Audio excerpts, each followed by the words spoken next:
Honor, calling People versus Jennifer Crumbley, case number 222799990 FH. Karen McDonald, appearing in progress. Karen McDonald, appearing on behalf of the people. Thank you, Mark Keith, on behalf of the people. Thank you. I'm Shannon Smith on behalf of Jennifer Crumbley. Please sits to my left.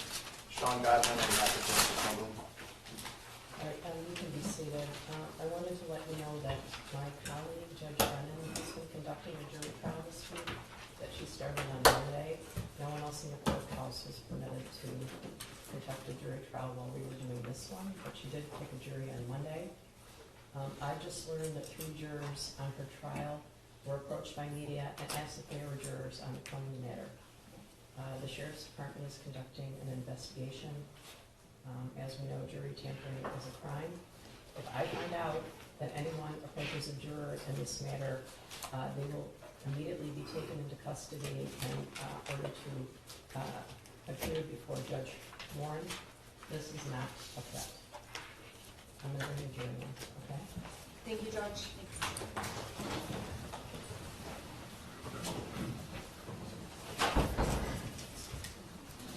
Judge, just so the record's clear, our next witness is Agent Brett Brandon. Counsel's indicated that she has no objections to any of the exhibits. I'll make that record for you. Okay. And that's correct.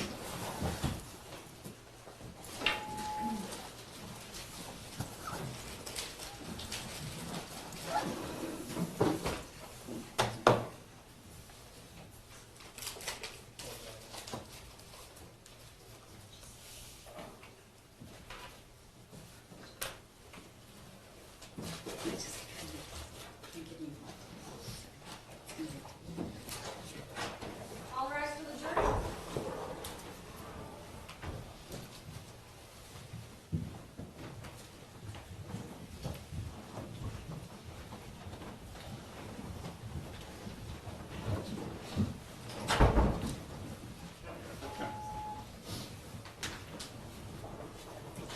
All right, you may be seated.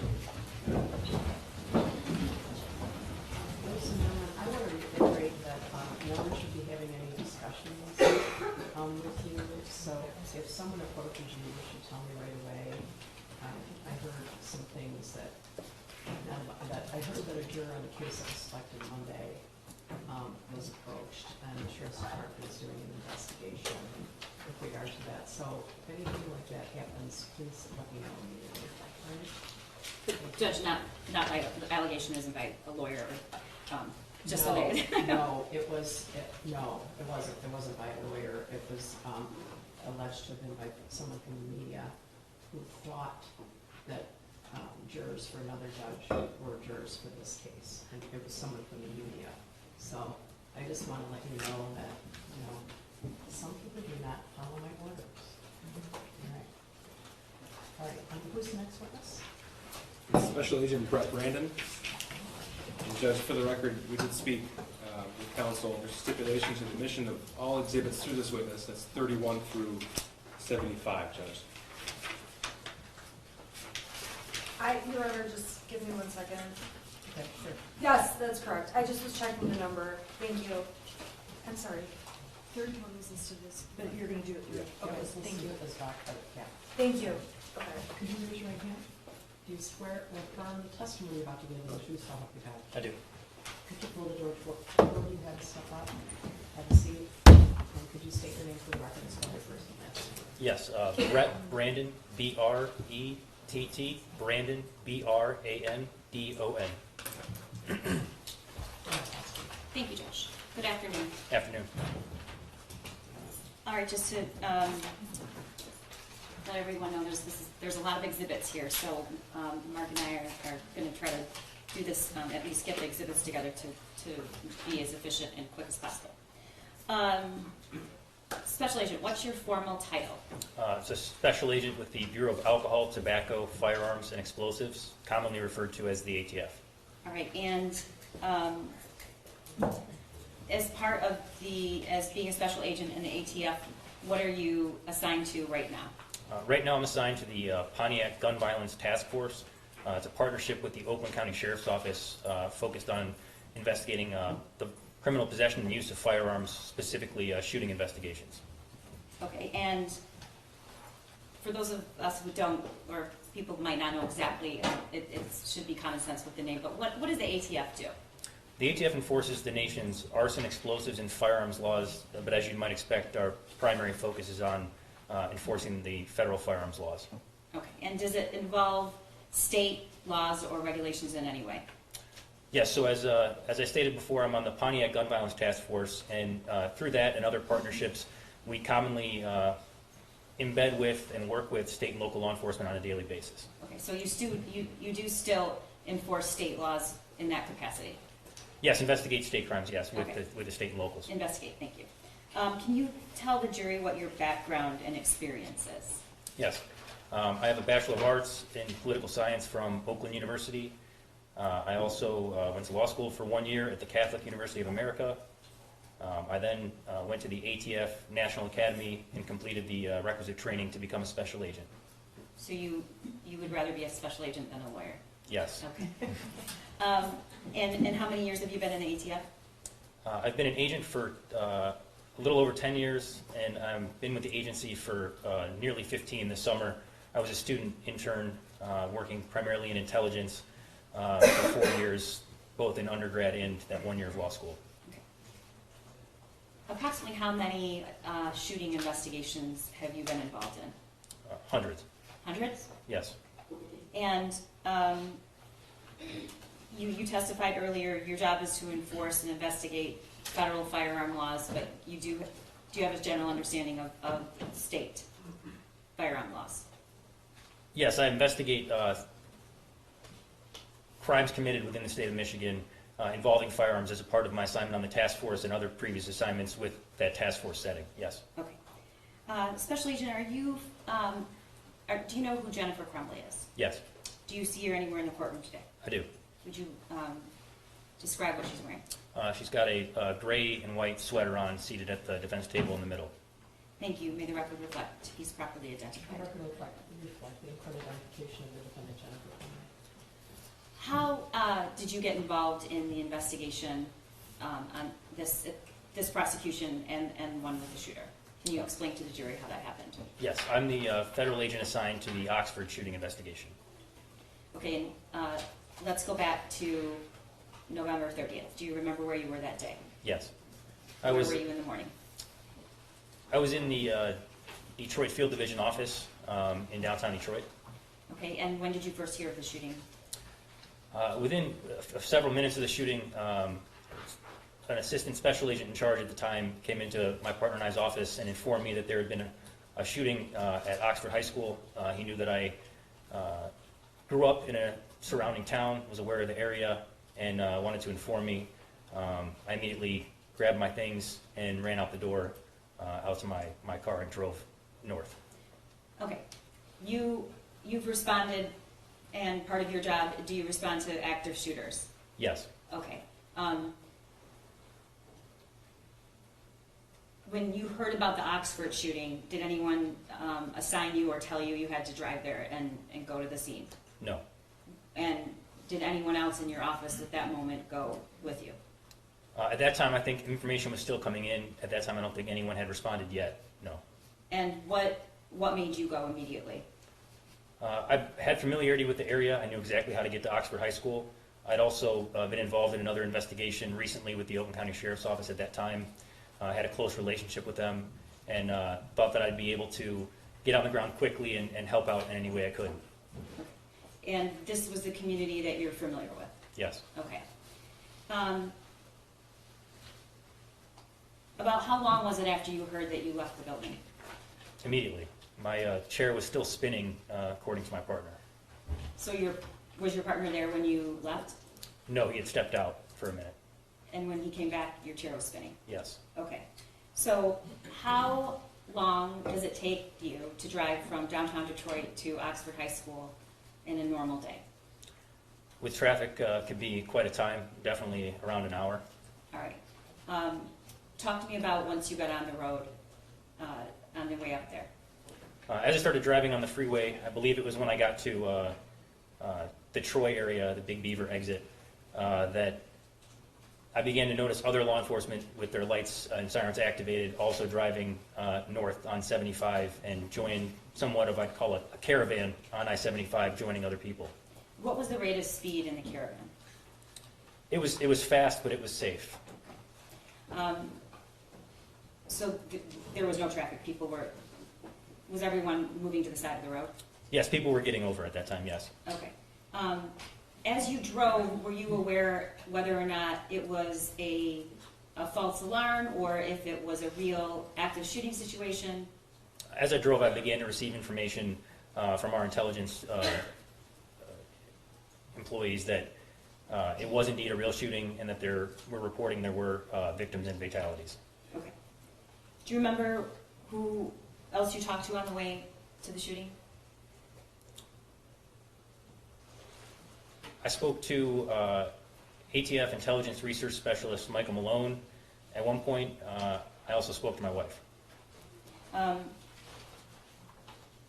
how long did it take you to get there? Approximately 35 minutes. And you arrived with a caravan of other first responders? Yes, as I got off the Pier Road or M24 to drive north towards the high school, it was like the Red Sea had parted and everyone was parked on the right side of the road. And there was a caravan now of people coming from Auburn Hills and Pontiac, unmarked cars, marked cars, and joining that caravan to get to the high school. Lights and sirens? Yes. What did you observe when you approached the Oxford High School complex? When I arrived at the school, I saw some Oakland County deputies that I had known from prior cases, as well as other people from other departments starting to run towards the school. At that point, I don't exactly recall when I learned that the shooter was in custody, but I knew there was no gunfire going on and no one was moving as if the threat was still active. It became clear to me that not the scene was secure, but that the threat had been either eliminated or detained. Did you see any students in the parking lot or around? No. Were you able to determine where the students were? Yes, as I drove past, I believe it's the Meyer there, it seemed like there was way more cars than normal in that parking lot, so I assumed that's where they were meeting. Okay. So you approached the building and did you enter the building? Yes. Which entrance? Can you pull? It would have been... Never mind, it's going to be too much. We had a map of the school that we admitted earlier, but where in relation to that hallway did you approach the building? I arrived at the main entrance, which would be off Ray Road, and where the parents would drop off their students in the morning or pick them up in the afternoon and the buses go. I arrived at that entrance. Okay, when you approached the entrance, were you allowed in? Yes, my law enforcement status was verified and I was allowed to enter the building, yes. Okay. Tell the jury what you did. As I entered, I realized that they were on their, I believe at that time, their second clear of the building to make sure that it was safe. Again, I had worked with other individuals from the Oakland County Sheriff's Office, and they informed me that Lieutenant Willis was in charge. At that time, I thought the best use of my federal abilities and assistance would be to locate the firearm and start the urgent trace. So I just want to stop you there, backing up. You go into the building, and when you say it was a second clear, so just to make sure everybody knows, that means the students were no longer there. Yes, the students had been evacuated at that time, yes. The shooter was in custody. Were you able to learn that? Yes, during that time is when I learned that the shooter was in custody. Okay, and what was the scene like when you approached? And how many people did you see? There were dozens, if not 100, law enforcement officers in the main front office area of the school. Okay, and you were told that Lieutenant Willis was the ranking officer in charge? Yes, Okay, this guy right here. that's right. Okay, and did you track him down? Yes. Where was he? He was standing in front of the administrative offices in the front of the school. Okay, and what did you do? I told him that I was from ATF. I believe some other people let him know who I was as well. And then I asked if I could get the identifying information and physically observe the firearm used in the shooting. Why did you do that? So to start a trace to determine who first bought the firearm, I needed to know the make, model, and serial number of the firearm. And I wanted to physically inspect it to make sure that the information I was getting was accurate. Okay, but it might seem like an obvious question, but that's also what the ATF does, correct? Yes, that's our primary role in a situation like this. In addition to being, responding to the active shooter situation, that is the number one thing that we offer that other people can't start themselves. Yeah. Okay, and so what was Lieutenant Willis's response to that request? Lieutenant Willis brought me to where the firearm was located. It was in a trash receptacle with some other items, I believe a couple magazines and maybe the shooter's cell phone, and I was allowed to take pictures of those items and markings, and I transmitted that information to ATF Intelligence Research Specialist Michael Malone to start the urgent trace. Okay, when you say a trash bin, this wasn't a stationary thing. This was someplace the weapon and the magazines were placed there by some law enforcement, correct? Correct. Okay, to basically contain them. Yes. All right, and had they been touched? Do you know? To my knowledge, that they hadn't been touched. I know the firearm was made safe, and a round was ejected to make sure there was no other additional rounds in the firearm. But other than that, I don't think it had been handled at that point. Okay, and you immediately started tracing the gun, you said? Yes. Okay, and then what did you do? It was learned through that process that an individual in Rochester, Michigan had purchased that firearm. I'm sorry, Special Agent Liz. Describe the weapon. Were you able to tell what kind of weapon it was? Yes, it was a Sig Sauer SP 2022 9mm pistol with a specified serial number. Okay. And I'm sorry I interrupted you, but you were able to find out who owned the gun? Yes, so based on the tracing process, which ATF can contact the manufacturer to find out who they sold the firearm to, and that would be a federal firearms licensee. Most people call them gun stores, but they're federally licensed gun stores. Through that process, that gun store gets contacted, and then they provide the information that identifies the first purchaser of the firearm in interstate commerce. And that information identified an individual in Rochester. Two special agents went and spoke to that individual who stated they sold it back to the gun store in Oxford, and then those agents then responded to Oxford. How quickly was that happening? Within an hour. They found out in an hour to go to this individual in Rochester who said he already sold it back to the federally licensed store. Yes, I don't know how long it was between the actual start of the tracing process to when they eventually made it back to the gun store, but it was very quick. And again, the way you trace a weapon is what? Can you tell the jury? Yes, so the tracing process, federal firearms licensees, gun stores have to maintain records. It's called the 4473 that shows who they sold the firearm to. They're paper copies held at the business. And so ATF would contact the manufacturer to find out who the manufacturer sold this firearm to. But how do they identify which gun it is? It's based on the make, model, and serial number of the firearm. So every firearm has its own individual serial number? Yes. Okay, thank you. You said agents were doing that, and they ended up at the store where the gun was sold that to, correct? Yes, All right. correct. What were you doing during this time? At that time, I looked for Lieutenant Sam Marsban of the Oakland County Sheriff's Office. I had, again, worked with him on prior cases and wanted to see what I could assist with. It became clear that the Oakland County Sheriff's Office was beginning to type a search warrant for a residence in Oxford, the Crumbley residence on East Street, and I began gathering facts and creating timelines for Lieutenant Marsban to use in the search warrant affidavit. Okay, and at some point did you find out what the other special agents found out from the gun store and who that gun was sold to? Yes.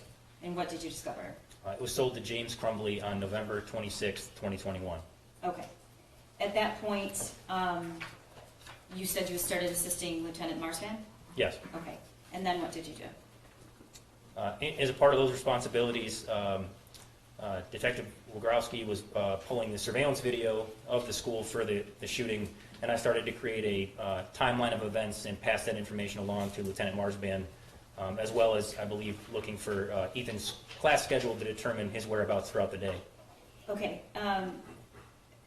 When you learned that the gun was sold on November 26th to James Crumbley, before we get to that, how old do you have to be to purchase a gun in Michigan?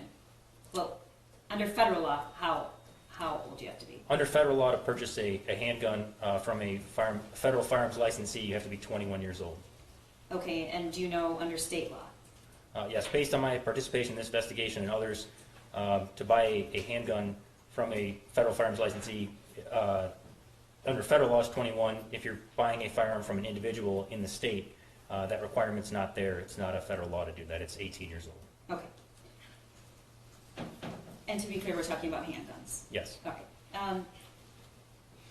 Were you able to determine whether or not James Crumbley or anyone else in the household had owned any other firearms? Yes.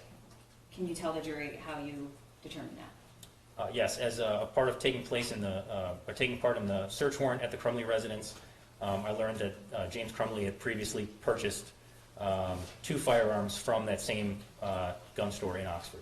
Okay, and what were the names of those firearms? What kind of handguns? There was a Cobra Classic ENT Derringer 22 caliber, as well as a Kel-Tec P17 22 caliber pistol. Okay, I'm going to hand you what's already been previously admitted, the actual physical evidence, and we are going to, for the protocol, put our gloves on and we're handling it. Let me know when you're ready.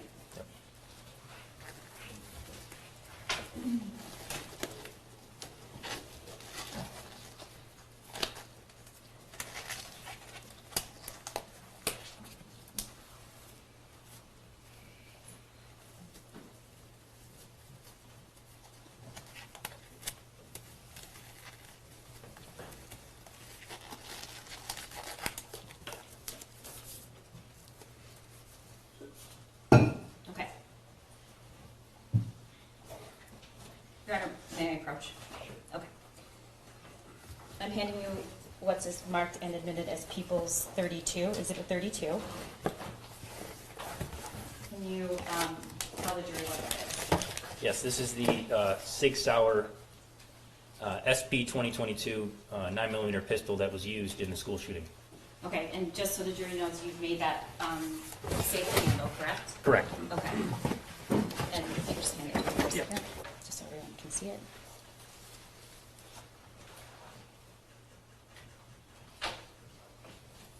Do you know about how much that weighs? It's heavy. For me, it's heavy. Yeah, it's not a light firearm, no. Okay. That's previously admitted. It's Exhibit 32. It's Exhibit 32. Special Agent, that is the murder weapon, correct? Correct. Okay. And what's the significance of a 9mm versus another handgun? Particularly the Derringer and the Kel-Tec. So it would refer to the caliber. So the caliber is measured in the diameter of the bore of the firearm. The bore would be where the projectile or bullet expels from the firearm. If it's the 22, is just the measurement versus the 9mm, meaning that the 9mm is a bigger round than the 22. Okay. I don't think they saw that. So Yep. the bore, I'll take this. The bore you're referring to is right here? Nope, it would be where the projectile actually would come out of. Here. Nope, it would be through, if you actually, this would be considered the bore, and that is the side. The diameter of that is the caliber of the specific round Okay, and can you just firearm. hold it up just a little bit so that Yes. the jury can see? Okay. You were able to determine that there were 2 other weapons that James Crumbley purchased, correct? Yes, correct. And were you able to determine when those weapons were purchased? Yes, one was purchased on this June 15th and picked up on June 16th. That would be the Cobra Classic ENT Derringer. And then on June 16th, James Crumbley purchased the Kel-Tec P17 22 caliber pistol, but did not pick it up till the 17th of June. Okay, I'm going to take this for a second. And then I'm going to hand you what's People's 33. You can just grab that out of the box. Yep. And can you tell the jury what that is? Yep, this is the Cobra Classic Derringer purchased on June 6th, pricked up on June 16th. Okay, can I have that for a second Yes. so I can see? Does everyone see that? Okay. So this is significantly smaller than the 9mm. What is, you said earlier it's the caliber, but some might look at this and say it doesn't even look like a handgun. It's Yes. very small. It is very small, and it only has a 2-round capacity for the firearm, but it is still a firearm, yes. Okay. And then I'm going to hand you People's 34. What is that? This is the Keltec P17 22 caliber pistol purchased by James Crumbley on June, picked up on June 17th. Okay. So I've just handed you and admitted 3 separate weapons that were in the Crumbley household. This was the murder weapon referred to. You've examined all the evidence in this case. In fact, you're one of the officers in charge, correct? Correct. Okay. And is this the same gun that was posted by Jennifer Crumbley as a Christmas gift to her son? Yes. Okay. And how do you know that's the gun? Is there anything unique about it? Just looking at it. Yes, that's the specific make and model, and obviously the serial number would be distinct as well for the purchase by James Crumbley. Okay. And then this is the Keltec, significantly lighter. Do you know how much each weighs? I don't know off the top of my head how much each weighs, but it is lighter than the SIG and the Derringer. Or Okay. the Derringer and the SIG or the Keltec are less than the SIG. Okay. Can you tell me what the difference is in terms of caliber between the Derringer, the Keltec, and a 9mm? Actually, can you tell the jury? Yes, so the Derringer on the top is a 22 caliber, the Keltec in the middle is a 22 caliber, and the Sig Sauer is a 9mm. Okay, so what would you typically use a Derringer and the Keltec for? Generally speaking, target practice.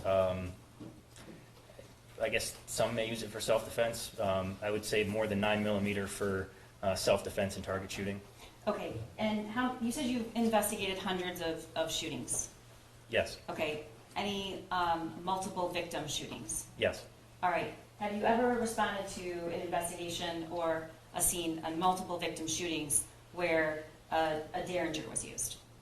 I can't say for certain if a Derringer was used, but a 22 caliber, regardless of the type of firearm, I don't believe in my career I've ever worked a multiple victim case with a 22 caliber scene. Okay, why is that? This is like, again, Your like I Honor, said, I would object to that. That would be speculation on why he hasn't. Yeah, there's probably a better question. But he doesn't know what he Can is. I just get some leeway and I clear it up? I'm just going to get to that question very, very quickly. Well, because that does help with speculation, so go ahead. Okay, thank you. What is the weapon you normally see if on a multiple victim shooting? Your Honor, I would object to the relevance of this. This case is about the Sig Sauer being the weapon. We don't dispute that. We all know that. Response? My response is that weapon is more dangerous. It Your causes Honor, more I damage. object to I this just- record. I'm just- I object to making this record in front of the jury. Ms. McDonald is using this opportunity to tell the jury information that I'm objecting to, and I'm asking if we can approach. Okay. Do you want us on the hall? Motion to hold.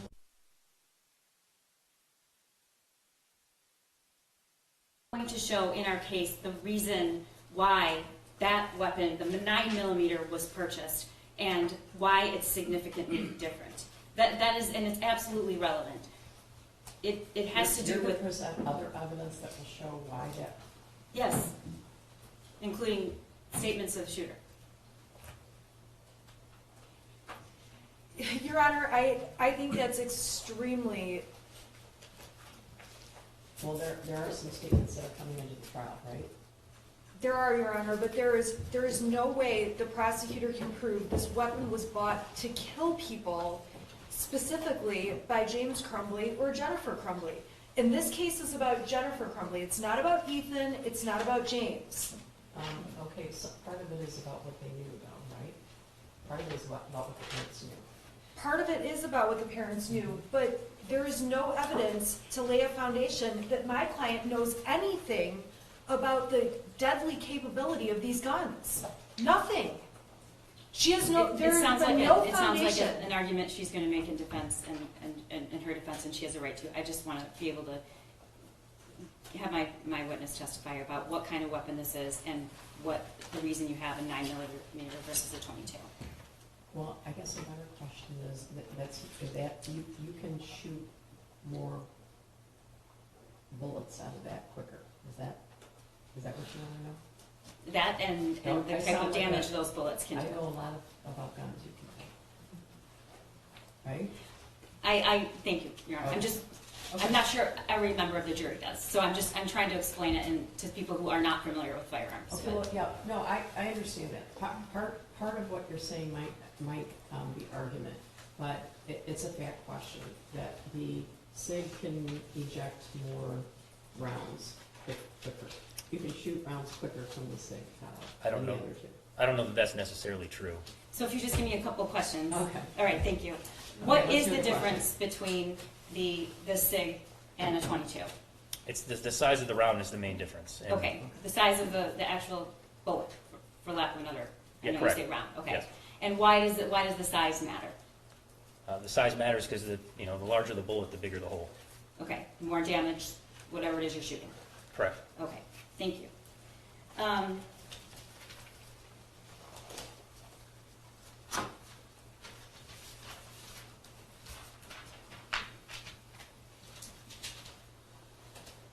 right.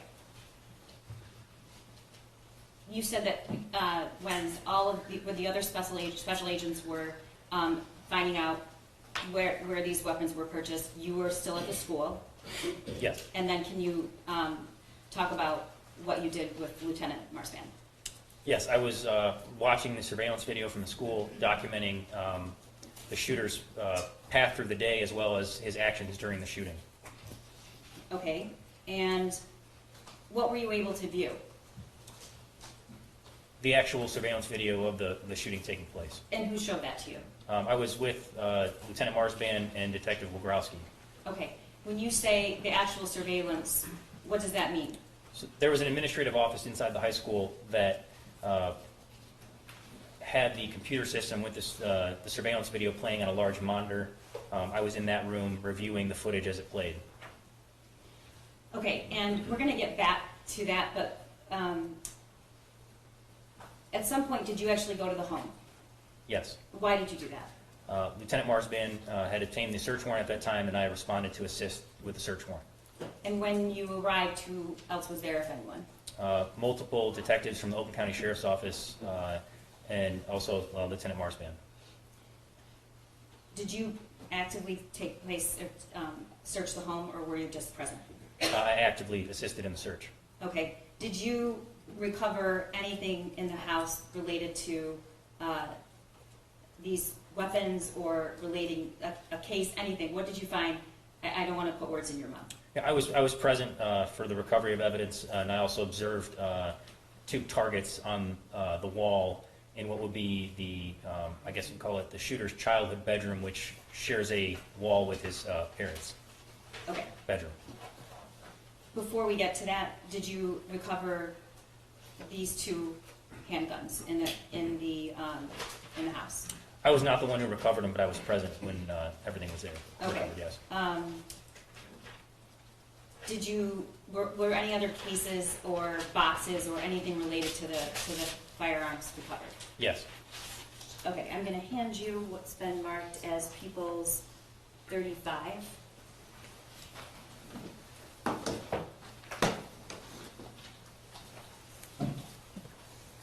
Can you tell the jury what? Yeah, what that is? Yes, this is the pistol case that came with the Kel-Tec pistol. It'd be the middle firearm on the table over there. So this. Yes. And you previously testified, and through the other witness, this was purchased June 21st. It'd be June 17th. Oh, I'm sorry, June on that one. 17th, Yes. okay. All right, and does that case have a locking mechanism? It's not locked now. There are 2 holes in it, like most standard pistol cases, where if you needed to lock it, you could slide standard locks through each one of these holes. Let me see this. So these holes right here, Yes. okay. Is that a cable? Is that what you do with a cable? No, we're gonna get to that, Your Honor, I promise. Okay, can you open that case?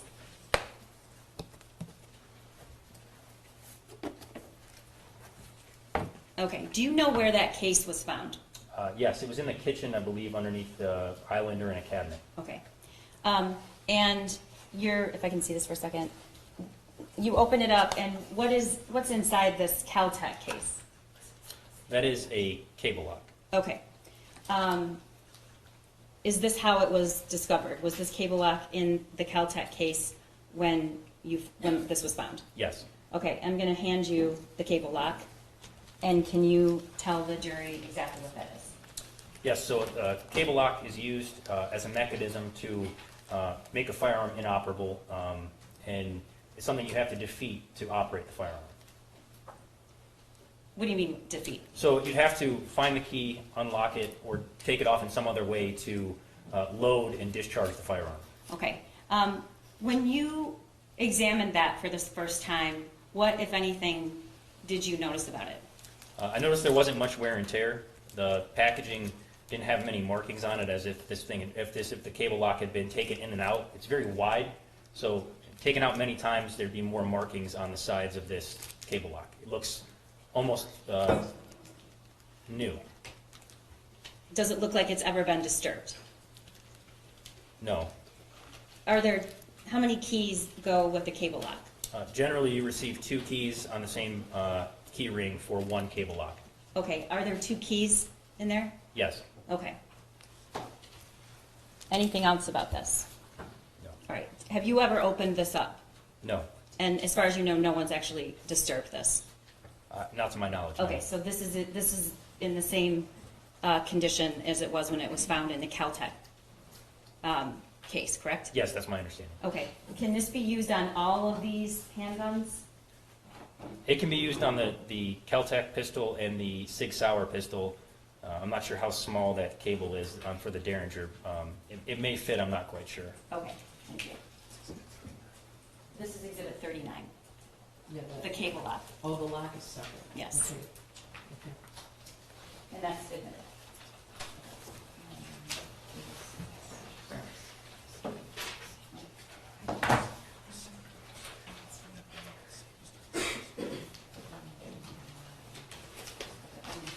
All right, I'm handing you what's been admitted as People's 36. And what is that, Special Agent? This is a black safe with a combination on the front. It was found in the Crumbley parents' bedroom on the shelf in the TV stand or dresser where they kept their TV. Okay, how many numbers is the combination? It's 3. All right, and what is it set at? 0, 0, 0. All right, what's significant about 000? That is generally the factory default for a lot of safes. Okay, so even though to some people who aren't familiar with firearms, this might look like a box, this is actually what you refer to as a gun safe, correct? Yes. You call this a safe? I would call that a safe, yes. Okay. What, if anything, was found inside this safe? Both the Derringer and the Keltec pistol were located inside that safe. Okay, I'm going to hand this back to you. And then I'm going to hand you the Caltech that was found in it. And if you could place that in there as it was found, you can. Imagine the slide was forward on this when it was found.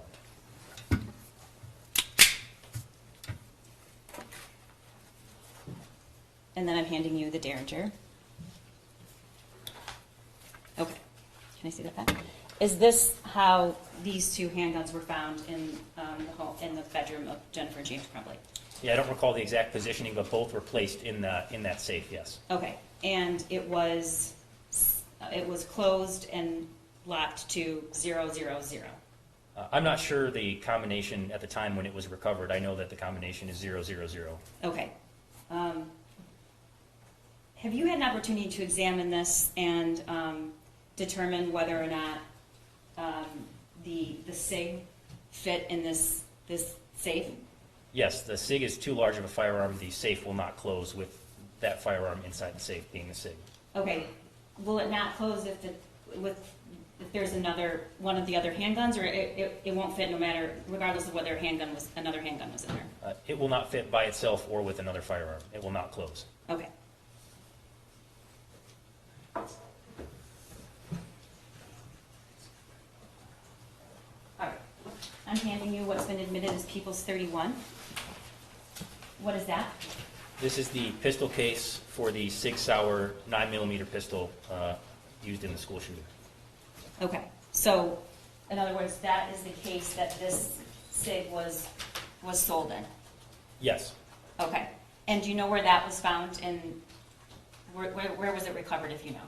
It was located on the bed in the Jennifer and James Crumbley's bedroom next to an empty box of Patriot Defense ammunition. Okay, and does that have a locking mechanism? It doesn't have one inserted, but as the other pistol case, there are 2 holes in the pistol box that you could place a locking mechanism through to secure the case. Okay, and... Your Honor, I would just object as to foundation for where the gun case was found, because this special agent came in after other law enforcement had pulled that case out, opened it, and put it on the bed. And so it's very misleading for this jury to hear that this gun case is just laying on a bed. And so I would just ask that there be foundation laid about how he... Okay, I understand. So, Could we respond? yeah, Okay. yeah. Judge, he was on scene, at the search warrant scene. He was on the search warrant scene, but what she's saying is he initially the one that found that case, and was it found on the bed? Can you clarify? It was found on the bed, but I think at least 2 times Ms. Smith said she didn't object to foundation on her exhibit, in which case it sounds like she does, because that's a foundational question. And That's not true. I object to the question. I don't object to the exhibit. I object to the foundation about the testimony of that being found on the bed, making it sound like these parents left it out on the bed. we're happy to have we have Officer Stoy to When you saw the gun case, it was on the bed? No. No. Not when I was in the search warrant house, no. When I was in the house for the search warrant, I did not observe it on the bed. No, at that point, it had been moved off the bed. Okay. We're happy to bring that in through another officer, no problem. Okay, Can we get clarification then on where he saw this gun case? I can ask on cross. I'm sorry. Never mind. when's the first time that you had a chance to examine that, Special Agent? I believe it was on the, with the other evidence, either on the kitchen counter or on the dining room table inside the Crumbley house, once I arrived on scene. So you saw it that day? Yes. Okay. And if you can place it on the ledge there so the jury can see it, can you turn it around? Is it clasped right now? Are you, you're moving for its admission, right? It's already admitted. I don't think it was admitted. Oh, she stipulated to the admission. And You know what happened? It was listed under a different witness, but we do stipulate. Okay. Okay, thank you. Could you, is it clasped completely right now? Yes. Okay, could you, would you mind if you stand right there? Yep. They're all like trying to stand up to see, so. Is that okay, Judge? Sure. Okay. I'd like you to demonstrate how to open that for the jury. If you could just maybe place it on the ledge so that they. Can you all see it? Your Honor, we can't see it. Can we? You can move if you want. Okay. Or you can- Or can we just see it maybe twice, like show them, then? Sure. Thanks.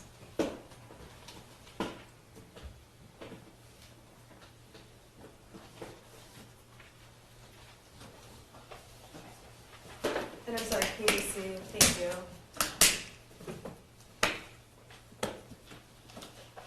Thank you.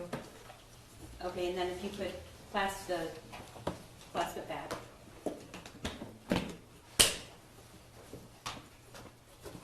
Okay, so, Special Agent, I know it sounds like a silly question, but it makes a noise when you open it and clasp it back, correct? Yes. Okay.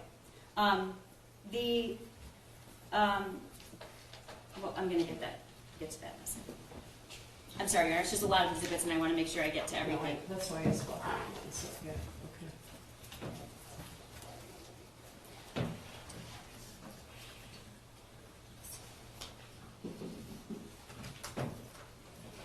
All right. You don't have, well, do you want me to hold that for now or you? I can put it on the ground. When you heard Ms. Back testify about what is provided with somebody when they purchase a handgun, correct? Yes, Okay, and she mentioned materials from the ATF. yes, Okay. There's a pamphlet actually provided, correct? yes, Okay. I'm approaching, is this a copy of the pamphlet? yes, it is. Okay, can you tell the jury what the title of it is? It's the ATF Youth Handgun Safety Act Notice. All right, and if you open up the pamphlet, what are the first two items For there? the record, that's 37, right? Yes.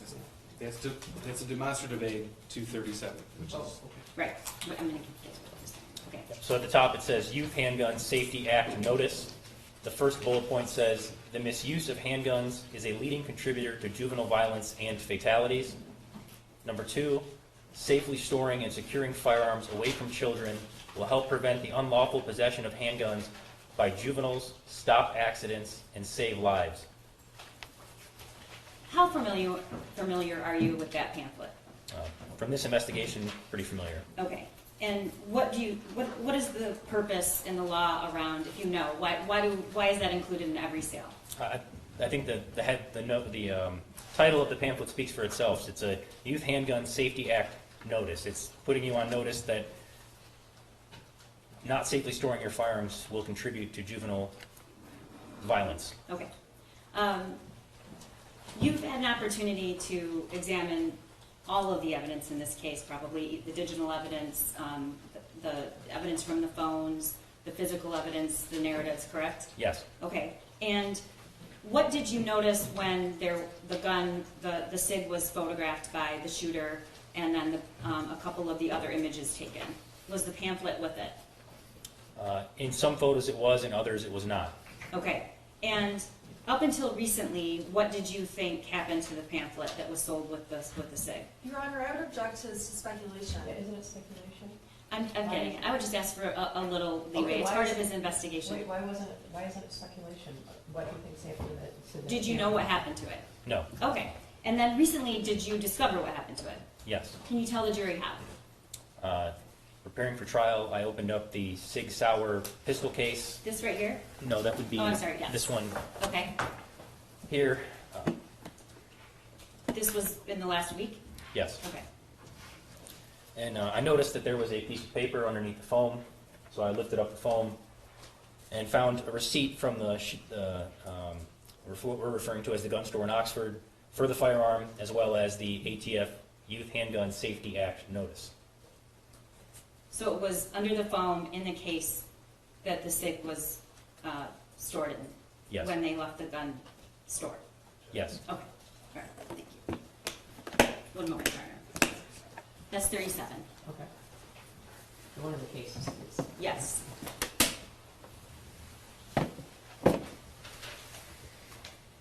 Special Agent, what are the requirements once you've been cleared to purchase, and you do purchase a gun in Michigan, once it's cleared and checked and you're allowed to purchase it?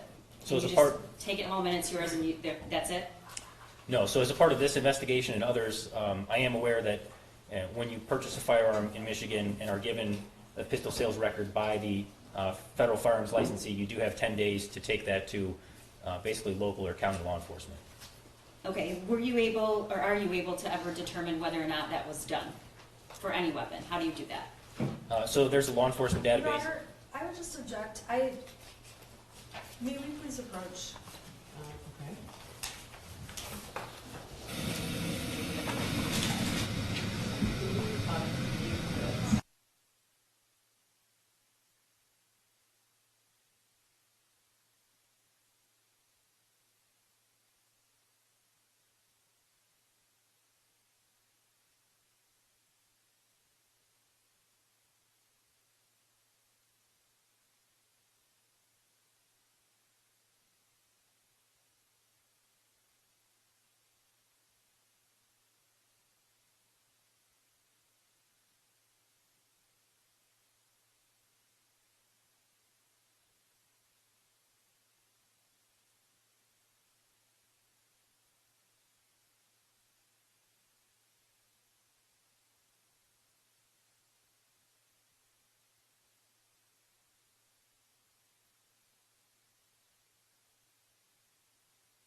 what is required after you purchase the weapon, legally purchase the weapon? So, based on both work experience and personal experience buying firearms, we're instructed to take that pistol sales record to the local or county law enforcement within 10 days of the purchase. Okay. That's different from having a CPL. Yes. Okay. Talk to the jury about what that is. I think sometimes people get confused if they think once you get your CPL, then you don't have to register it, or vice versa. So a concealed pistol license basically is just a permit to carry the weapon on your person within the state of Michigan. It's called a concealed pistol license. Which is not an issue here, but it's different than registering the firearm. Yes. Okay. And I think the last question I asked was, is there a way the ATF can determine whether or not a handgun was registered in Michigan? There's a way that state, local, and federal law enforcement can query in Michigan to determine if a firearm has firearm's registered. Yes. Okay. And can you tell the jury how that? Yes. So there's a law enforcement database that state, local, and federal have access to that you query the serial number of the firearm, and it determines. It'll pop up who the firearm is registered to if it's registered. Okay. And did you do that? Yes. Okay. And so the Derringer, was this registered? No. Okay. And the Caltech, was this registered? No. Okay. And then the SIG, was that registered? No, it was not, but I will say that there is a... He had some time to He do had some that. time to still drop it off after, but there were events that occurred. Obviously, the shooting happened within that 10 days. Right. Thank you. One moment, Your Honor.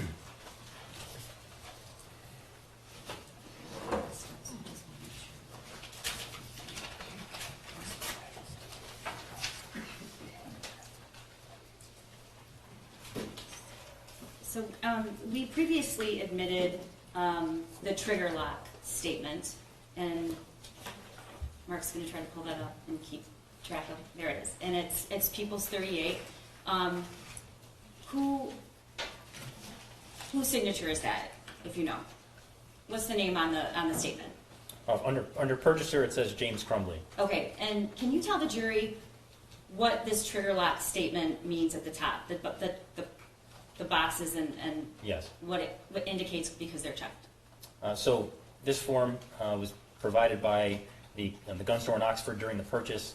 It was filled out by both James Crumbley and Cammie Beck during the purchase. And the first part says, this sale included, the first box that checked is, it says, a trigger lock or other device designed to disable a firearm and prevent the discharge of a firearm, or a gun case or storage container that can be secured to prevent unauthorized access to the firearm. It basically means that those two things have been provided because those boxes are checked. In this case, being the cable lock and the gun case itself, if you put locks in it, could be locked. Okay. Thank you. And that's been previously admitted. I want to take you back to watching the surveillance of the shooting. And when I asked you what does that mean, from what time to what time were you able to watch surveillance in the school? Are you referring to the actual time of the day? No. How much surveillance did you watch, and what did it include? I watched a majority of the footage, including Ethan's whereabouts through the day, or the shooter's whereabouts through the day, and then also the actual shooting itself and the aftermath of that. Okay. And if you know, were you able to determine how many rounds were fired? 32. Okay. And watching the surveillance from an investigative standpoint, was anything interesting or caused you to take other steps? Yes, there were three main things that caught my attention during the video, specifically during the shooting. There were three things? There were three things, Okay. yes. Can you list them for the jury? Yes, so first, as the shooting began, the shooter was using only one arm for a majority of the first part of the shooting. And then as he moved down the hallway and Tate comes into view of the screen, he takes a two-handed shooting grip, takes I would call a shooter stance, feet wide, his shoulders roll forward, and he takes aim with using the sights and fires one round. When you say using the sights, what do you mean? Meaning that there's a mechanism on the firearm that allows you to take aim. If I can, Okay, I'm handing you the SIG, which is the murder weapon. Can you show the jury? You're gonna might have to stand up. yeah. So, and here you see how there's 2 white dots back here, and I'm sorry for, this is a safe firearm. The 2 dots back here are considered the rear sight. See that over there?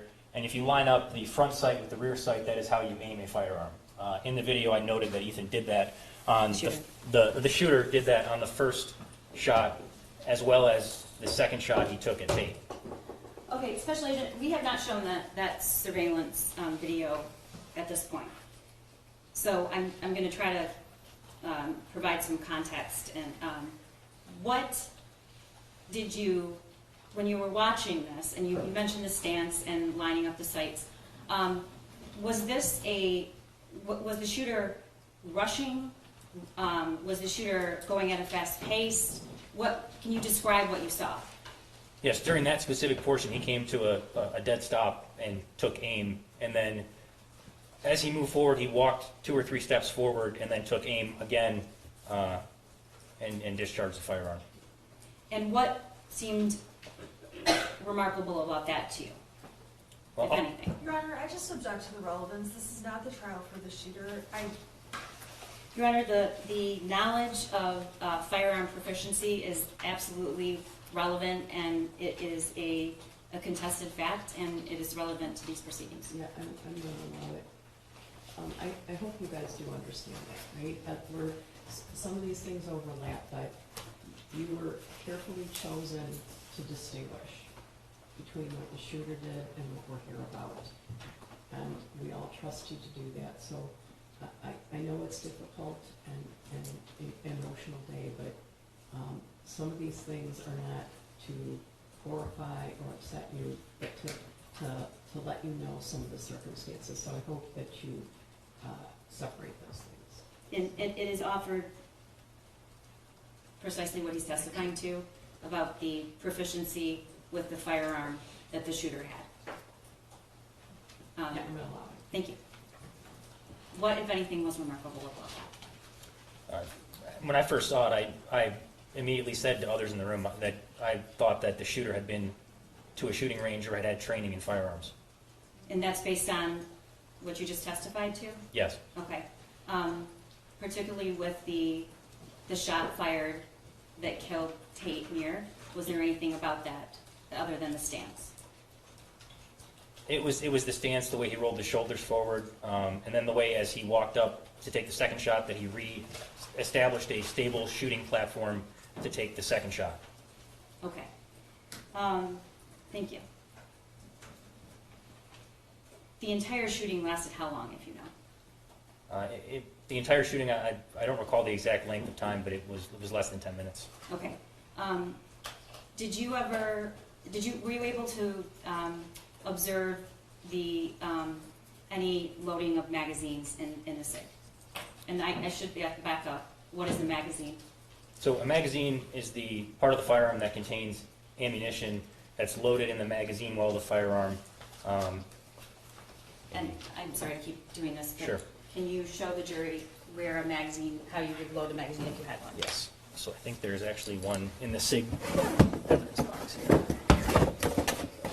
So this is a... Probably, could you stand up so Yes. I can see? So this is a SIG Sauer pistol magazine. It's a 15-round magazine. This would be inserted into the magazine well when it's loaded with ammunition. You would then send the slide forward, chambering it around, and at that point the firearm's ready to be discharged. Okay. And you said 32 rounds were fired? Yes, there were 32 fired cartridge casings or shell casings that were recovered from the school, yes. And there were how many in the magazine? The SIG Sauer magazine is a 15-round magazine, and you can also fit an additional round in the chamber for a total of 16 rounds. Okay. Did you ever observe on the video the shooter reloading? Yes. Can you tell me about that? Yes, so I believe it was the first time the shooter reloaded. The magazine was empty, and he loaded a new magazine into the firearm. At another point, this was the second thing that I thought was notable in the surveillance video, he conducted what at ATF we're trained as a tactical magazine exchange. I know other agencies call it a combat reload, but basically he was not out of ammunition in the firearm yet, but he knew that, I can't testify to what he knew, but Why are you trained to do a combat reload? to make sure that you always have more rounds in your magazine, so that that you have sufficient ammunition. So if you have half of a magazine, you would eject it, not throw it on the ground, you would put it in your pocket in case you need it, and then you load a full magazine, so now you're back to full capacity. And what were you trained would be the purpose for that? When would you have cause to do that? So for us, we're trained if we're involved in a shooting. If you do that, that way you have a fully loaded magazine in case you need to re-engage a threat. Obviously, the circumstances here were obviously different. Okay. Thank you. One moment.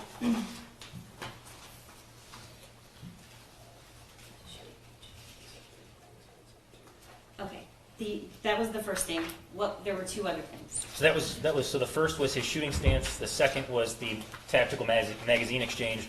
The third thing was after the shooter exited the bathroom where he gave himself up. Eventually, he ejected the magazine out of the firearm and placed it on top of a trash receptacle, which I found odd at the time because if you were just doing a school shooting, it seemed odd to take the magazine and make a firearm safe.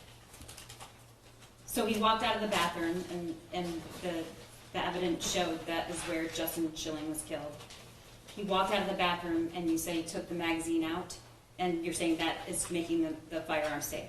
Yes, I don't believe he ejected around from the chamber. I don't recall right now. I don't believe he did. But yes, he separated the magazine from the firearm as if you were at a shooting range and taking the magazine out and setting it on like your shooting stationary platform. trash can. Yes. Okay. And what did he do after that? At that point, he got on the ground and was shortly thereafter taken into custody by sheriff's deputies. Okay. And when he was was he standing? Was he laying down? Was he sitting?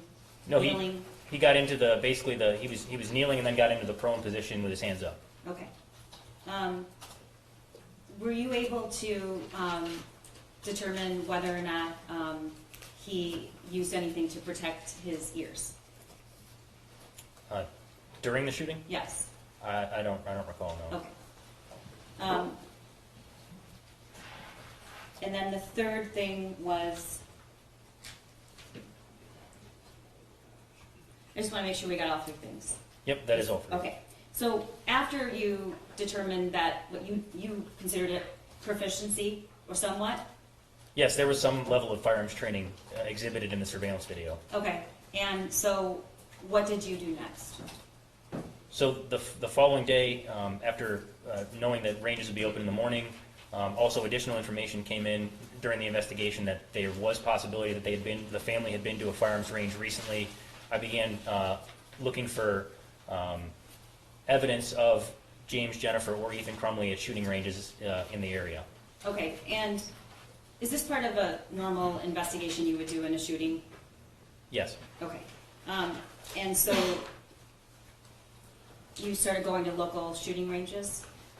No, I began calling. The first one I called was the most popular range probably in this area. And upon calling, they confirmed that they did have information and asked that I come in and verify my identity. Okay, and how far away was that from the Crumbley home?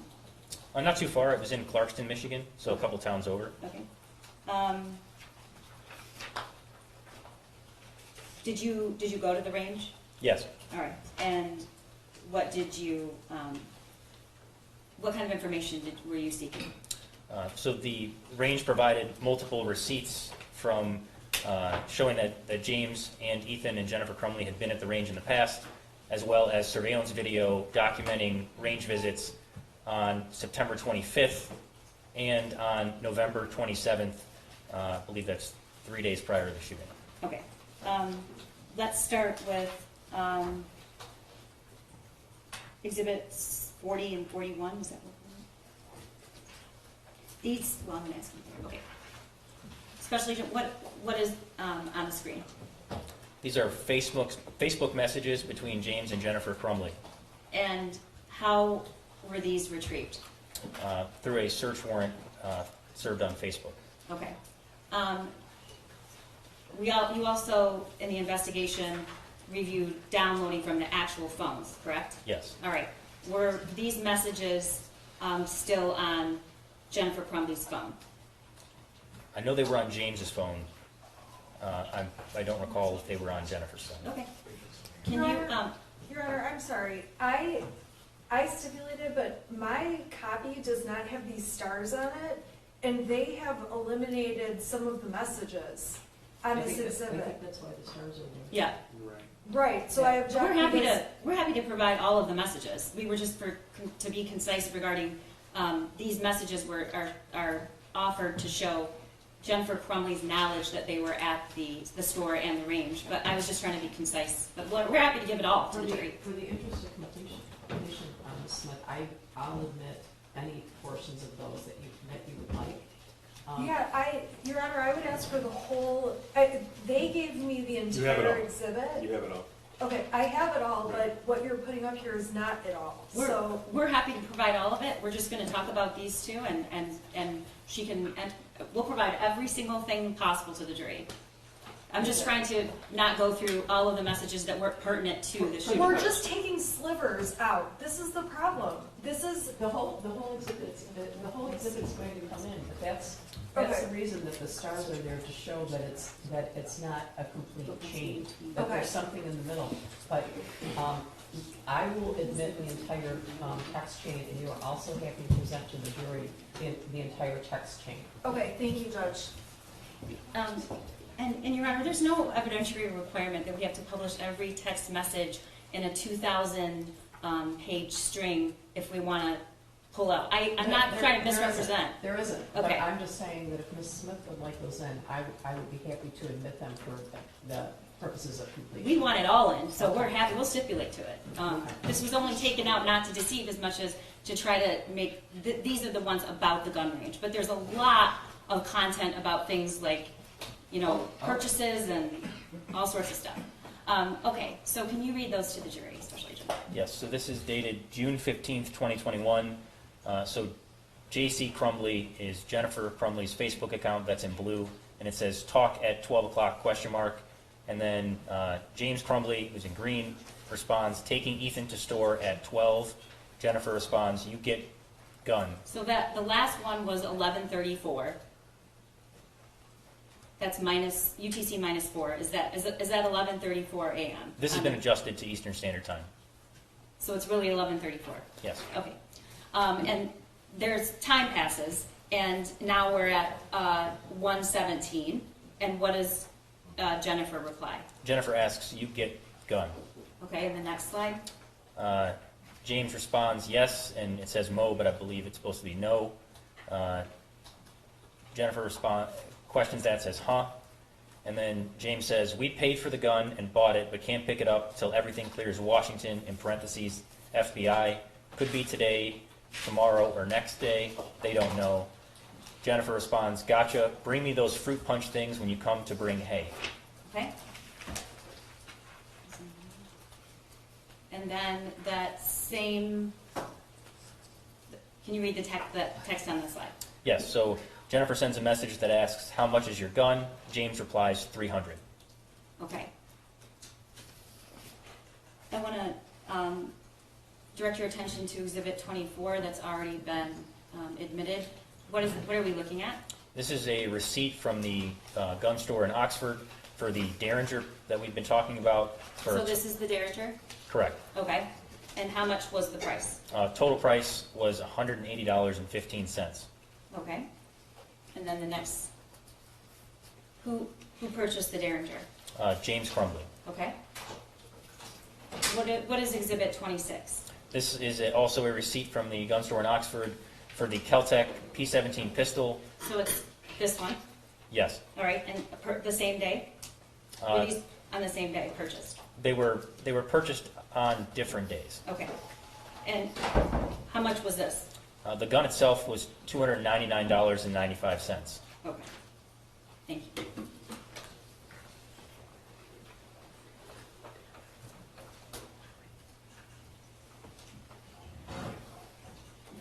All right. I want to draw your attention next to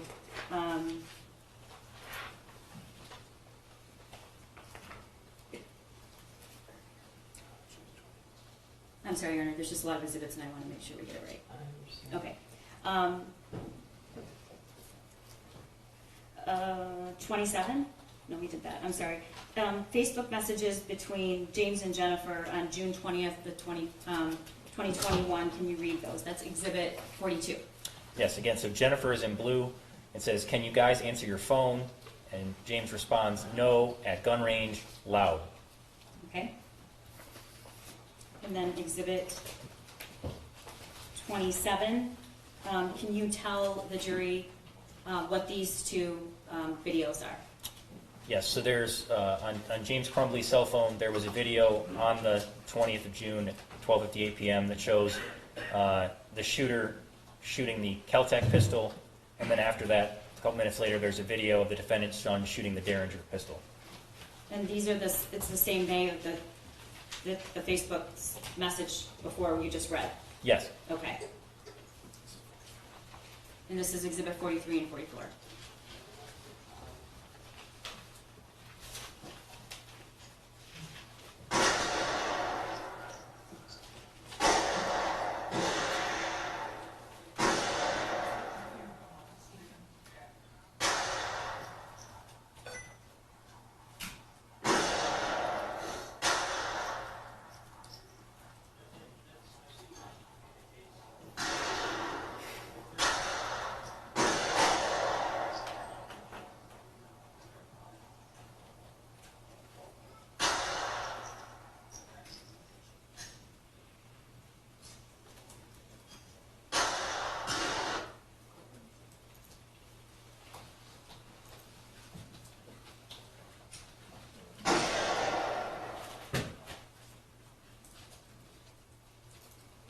So the first video, the shooter's, can you tell which firearm he's using? Yes, so the first video, the shooter's shooting the Kel-Tec pistol. This right here? Yes. And Okay. This was the one for $300? yes. Okay. And then the second one was the Derringer? Yes, that's correct. Okay. All right, I want to draw your attention to what's been marked as People's 45. Can you tell the jury what this is? Yes, this is a Facebook message from James Crumbley to Jennifer Crumbley, sending the video of, it appears to be the second video of the shooter shooting the Derringer. So the second clip, which was shorter, where the shooter's shooting the Derringer, was sent to Jennifer from James. Yes. Okay. And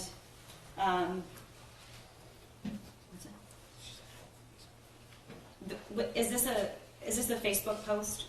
No, this is a Facebook message from James Crumbley to Jennifer Crumbley. Okay. That's I already said that. That's the second clip, right? Yes. And then People's 46.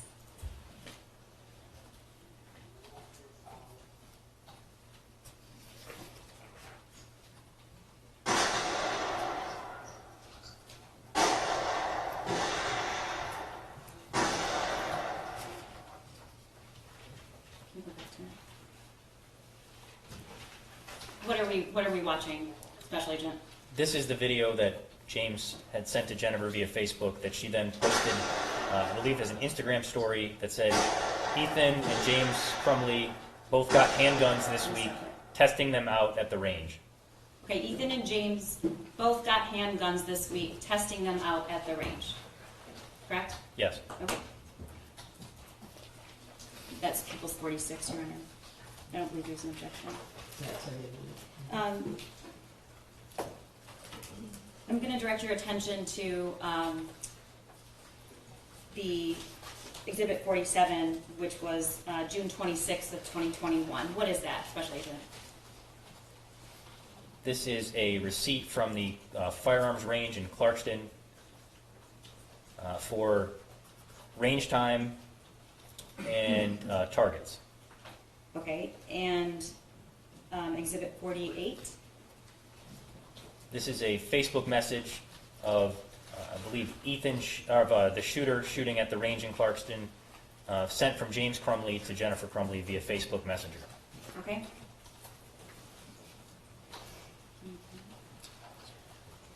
And then 49.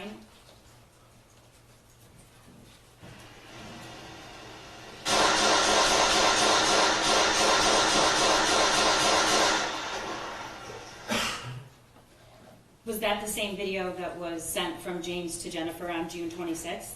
Yes. And what am I looking at right there? This is the shooter at the gun range in Clarkston shooting the Keltec pistol with the Derringer visible on the shooting platform. Okay. And do you know what Jennifer did with that? Where was that posted? It was posted to an Instagram story on June 26th. Whose Instagram story? Jennifer's Instagram story. And is this the actual Instagram story? Yes, it is. Okay, thank you. Directing your attention to July 24th of 2021.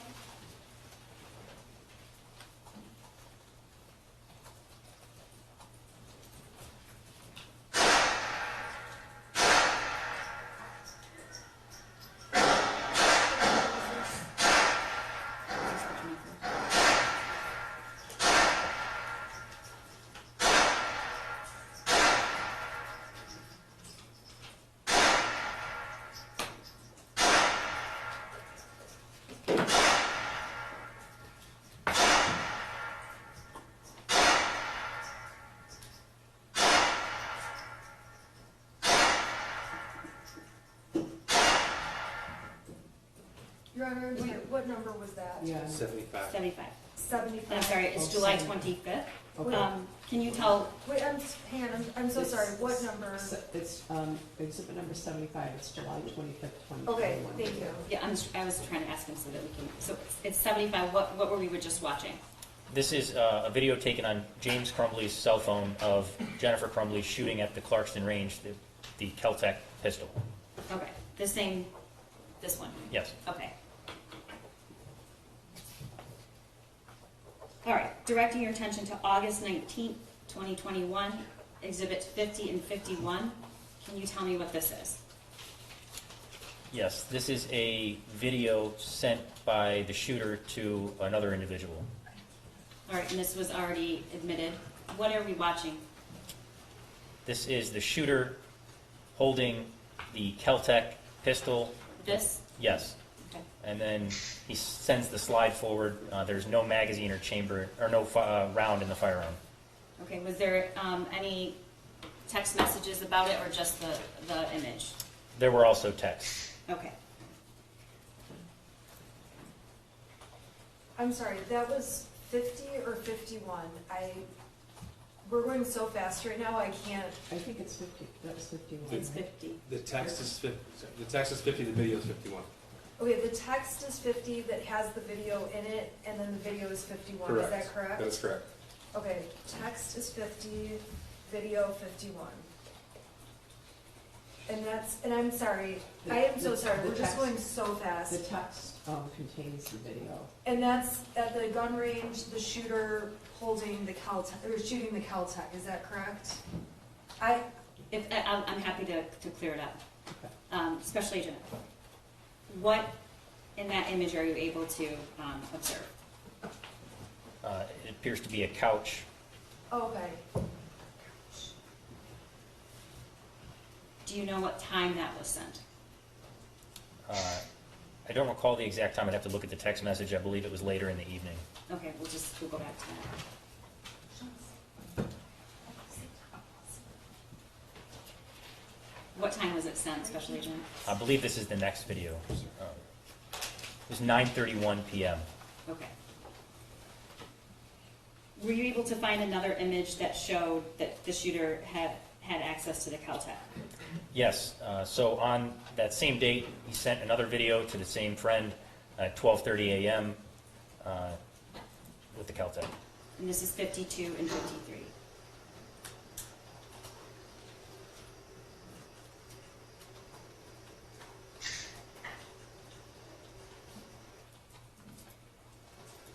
All right, Special Agent, you said this was sent at what time? I believe it was 12:30 a.m. And on that same day, which was August 19th, Yeah, I believe it would be now the 20th. Okay, of I'm sorry, the August, yeah. 20th, because it was after 12. And what do you see in the background that, can you tell the jury what you observed in the background of this photo? Yes, so This video, I'm sorry. this video is taken on the dining room table in the Crumbley residence.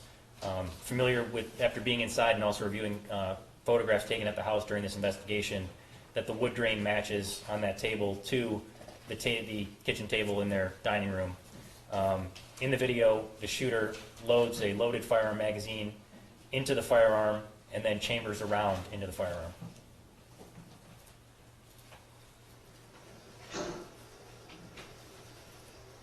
So, is this a concern to you? Yes. Can you tell the jury why? As that ATF safety pamphlet states, the access to firearm by juveniles. Your Honor, I would object because access to firearms by juveniles may be against the ATF pamphlet, but there's no evidence that there's not an adult there or anything happening. Okay, yeah, he's not commenting on that. You don't know if anybody else was present. No, Your Honor, I don't. And Your Honor, I understand, but that's argument, and it can be, she can use, point that out. Was there any message accompanying this video to his friend? Yes. What was the message? My dad left it out, so I thought, why not? LOL. And And that is, Your Honor, also, we've already had extensive arguments about, I am objecting to all hearsay texts between the shooter and his friend that my client and Mr. Crumbley have never seen, and this is one of them. Your Honor, you've ruled on this several times, and I vote on this one. No. these are the text messages between the shooter and the other individual. You previously ruled that it's admitted. I ruled on, I don't recall this one specifically. Was this amongst the ones that were ruled on?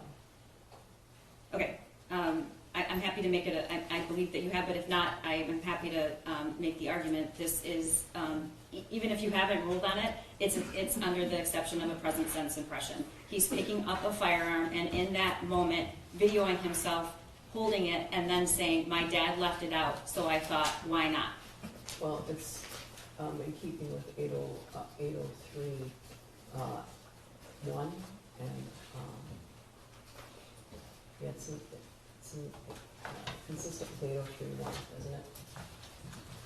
Your Honor, I just want to reserve all prior objections that have already been in motions, and I can rely on that. Thank you.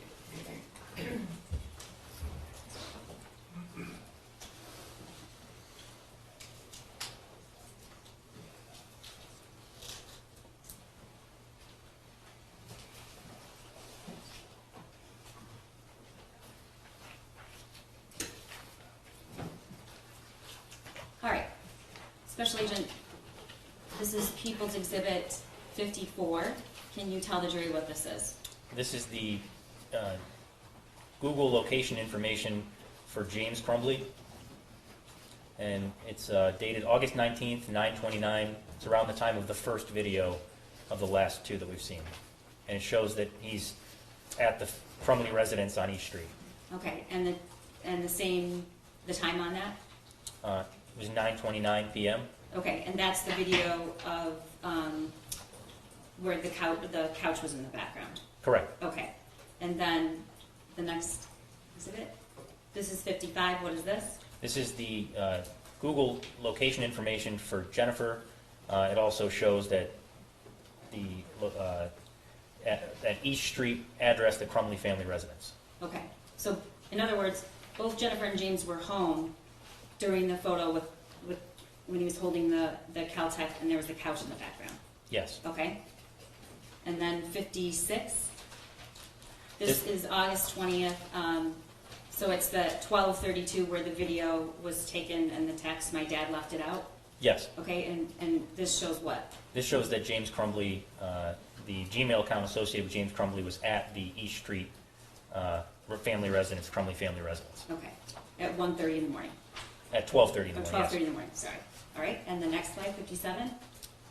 This is the same thing. It's Google location information for Jennifer's account, and it shows that she was at the Crumbley family residence at 12:21 a.m. that day as well, during the time, around the time of the video. Okay, thank you.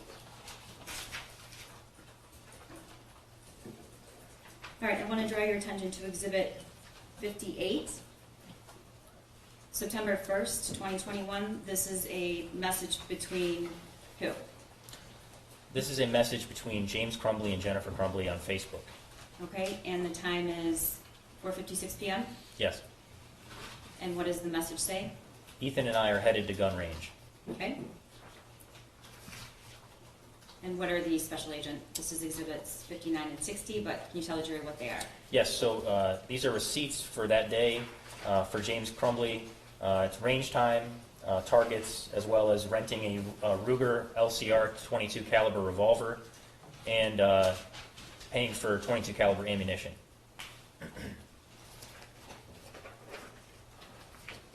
And this is a video, Exhibit 61 of that same day? Yes. Okay.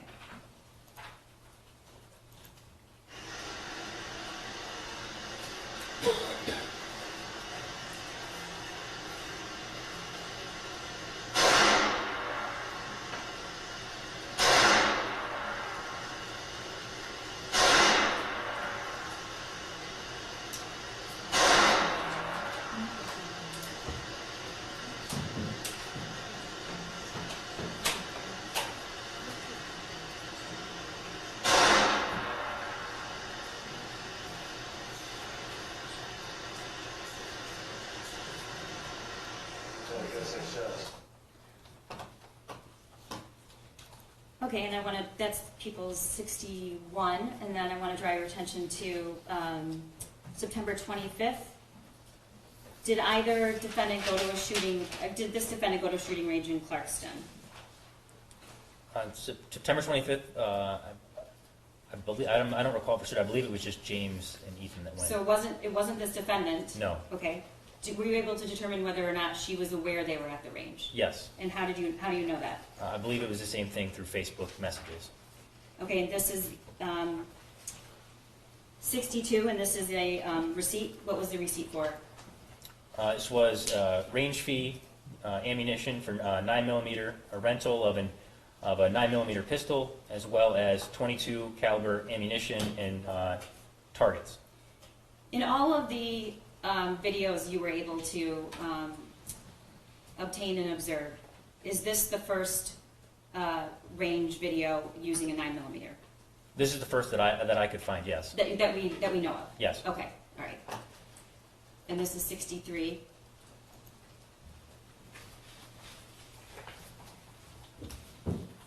What are we looking at, Special Agent? So that's James Crumbley in the white sweatshirt and gray baseball hat, and then the shooter is behind him wearing a light gray sweatshirt, dark pants, Nike shoes, and a black hat.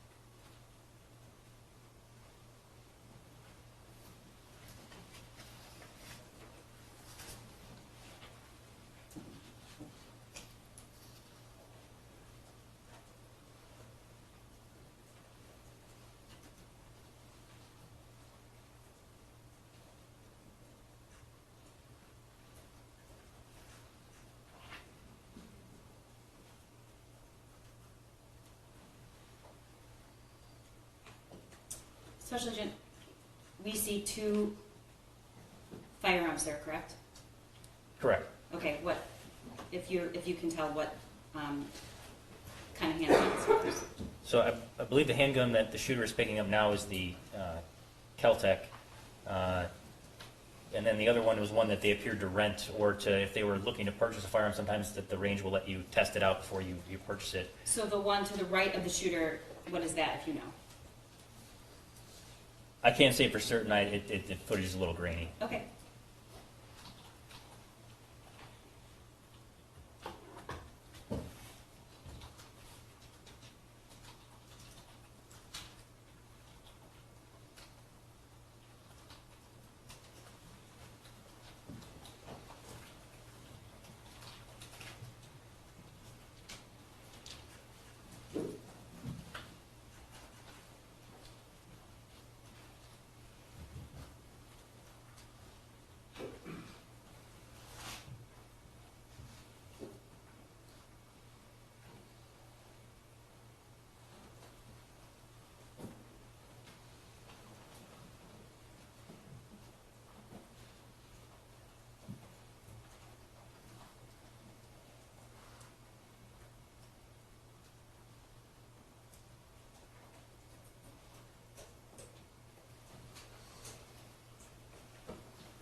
Can you tell the jury what he's doing right now, if you know? I believe he's having trouble with the firearm discharging. He appears to be having some type of malfunction that he's not able to clear on his own.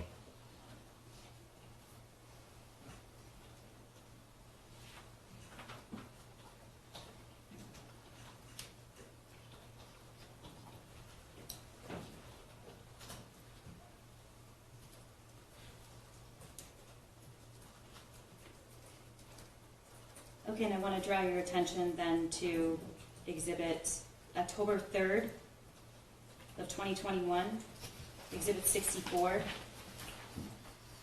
What is this? This is a Facebook message from James Crumbley to Jennifer Crumbley at 12:01 p.m. that says, "Cool, just got cleaning our guns, leaving for range in a few." Okay, that's 64, and then, Wait, I'm sorry, Your Honor, can we just slow down for 1 second? Because the exhibits I was given have more content. I just need to, we'll go as slow as you'd like. Okay, this is. We- this is we- okay, 64. thank We you. separated them to make it easier to read one message at a time. I understand, but this is different than what you provided me, and I just need to make sure I'm keeping up, so thank you. I'm happy to go at any pace you'd like, Thank you, Judge. Okay, so this is exhibit 64. thank you, and I'm caught up. Okay. Okay, sorry, It's Oh, okay. It's all right, it's all right. All right. It's a lot of information. that's a lot of information. Mhm. 65. What is that, Special Agent? That's a receipt for the gun range in Clarkston, dated October 3rd, 2021, for range time, targets, and .22 caliber ammunition. Okay.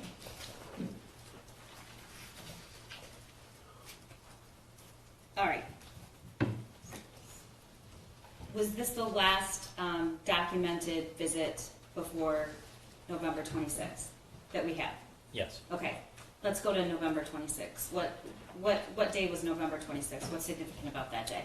That was the date that James Crumbley purchased the Sig Sauer SP 2022 pistol for the shooter. Okay, and that was the day after Thanksgiving. Yes. Okay. This has been previously admitted. This is the receipt for the SIG, correct? Yes. People's 28. And that was paid in cash, and the amount is $519.35. I don't mean to lead, I'm just trying to do this to make it easier to understand. Yeah, I this have, is I have no yeah. objection to that. Okay. Yeah, that's already in. Okay. And on the 26th, when this occurred, do you want to go to the next exhibit? This has also been previously admitted. This is the purchaser's information. We've already talked about that. This was, I'm not sure if it was admitted, but it was shown in the opening. I believe there's no objection to it. Yeah, But it's submitted. Okay. 66. Yeah. Again, for the jury, this is the SIG, correct? Yes, what's depicted in that picture is the Sig Sauer pistol, yes. Okay. And when did Jennifer post about, I'm sorry, excuse me. This is not Jennifer's post, this is the shooter's post. This is a different post, this wasn't the one at the opening. I apologize if I'm confusing anybody, it's just a lot. And what does this say? So this is an Instagram post by the shooter that says, "Just got my new beauty today, Sig Sauer 9mm. Ask any questions, I will answer." Special Agent, were you able to determine, based on the forensic evidence of the phones, whether or not Jennifer Crumbley followed the shooter's Instagram account? Yes, she did. Okay, so this account where he posted, she followed it. We can't say she saw it, but we know she followed it. Correct, yes. Okay, and that is a picture of the SIG? Yeah, so the first picture was the Sig Sauer in the pistol box. And then the second picture is the shooter holding the firearm. It appears to be inside the Crumbley family residence based on the floor. And then there's the shooter again holding the firearm with the sights aimed in. As you can see that the three dots are aligned. I'm Okay. so sorry, what number is that? It's all part of 66. 66? This is, Instagram post from November 26, 2021. Okay, thank you. So 66 then has multiple pictures. Three sides. Yeah, Okay, it's the, thank you. It's the one Instagram account that we know is in common. Okay, thank you. Did you have this? Yeah, yeah. All right, I just want to make sure it's trying to But be easier. when it's in piecemeal, I can't tell what's, the number's not on the screen, so Right, Right. I was wondering. that's why I'm having a hard time, so, sorry. Yeah. able to take a break, Your Honor? Never. Sorry. I was looking for the natural break, so. Okay. This- Yeah, I don't think this is the fine time. There's about probably 30 minutes left of this. Oh, okay, so, yeah, I'm always, Thanks. well, Sorry about that. No. I was waiting until cross-examination. I'm so but sorry. No, I'm with you. All right, so, a few things. You can't discuss your testimony with anyone right now because you're still on the stand. Understood, Your Honor. But you can step out and we will come back at 3:15. How's that? All right? All rise for the jury.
Ms. White, do you know where the prosecutor is? I am, Your Honor, I am texting right now to have them come in. Your Honor, I thought they were behind us.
That's it? FH. Okay, so, I got a note that I shared with both attorneys, from juror 374, he's our parole agent, right? And, he said, I may know ATF Mike Malone from when I worked in Detroit 2005 to 2006. I've not talked to him since that time, I do not recall him being on the witness list, but he was mentioned in ATF Brandon testimony. I shared the note with both sides, I don't know, does anybody care?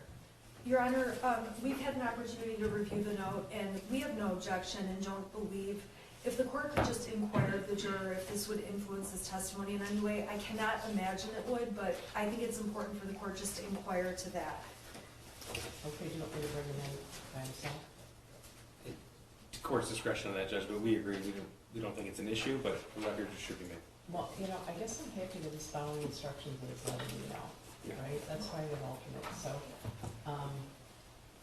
jurors can be brought in by themselves, and they did something wrong, I think they did something wrong, but hopefully they'll understand why. Could you bring in, 374 and seat 14?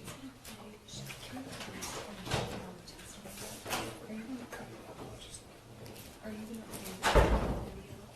Yes. That's a half an hour long, that's why I'm asking.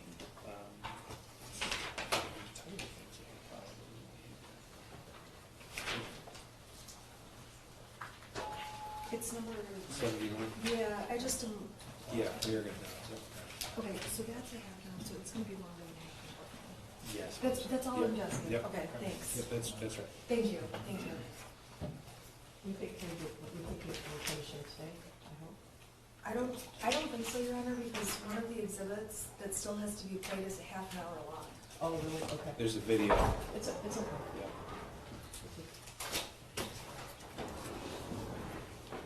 Hi. I don't want to make you nervous. I want to tell you that we really appreciate your note. That's exactly what you're supposed to do. All right, that's why we have alternates in case something comes up. Right. So really my only question for you is whether or not the fact that you might have met this person, this ATF agent, mentioned by Brandon, you knew him in 2005 or 2006 at work? Yeah, actually, what I know, if it's the same individual, he was working with Detroit Police Department. Okay. That's either the 6th or 8th precinct.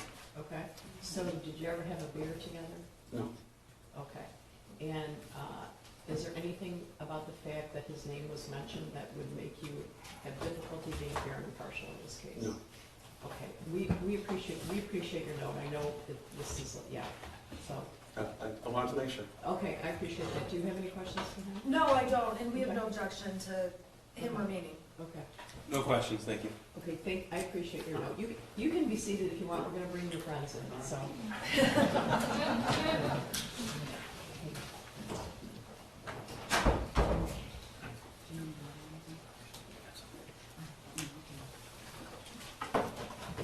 Yeah, go ahead. Thank you.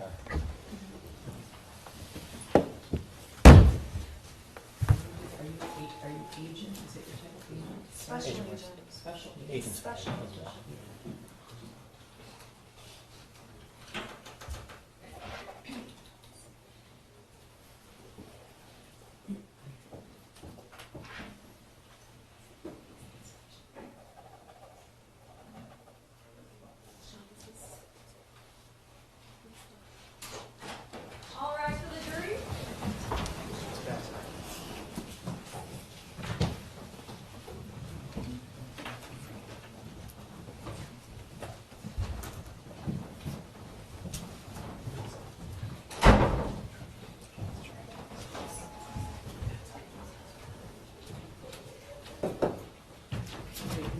seated.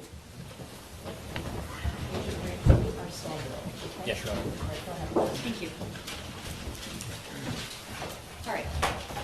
We had an opportunity, my co-counsel and I, to reorganize so that we can do this as efficiently as possible.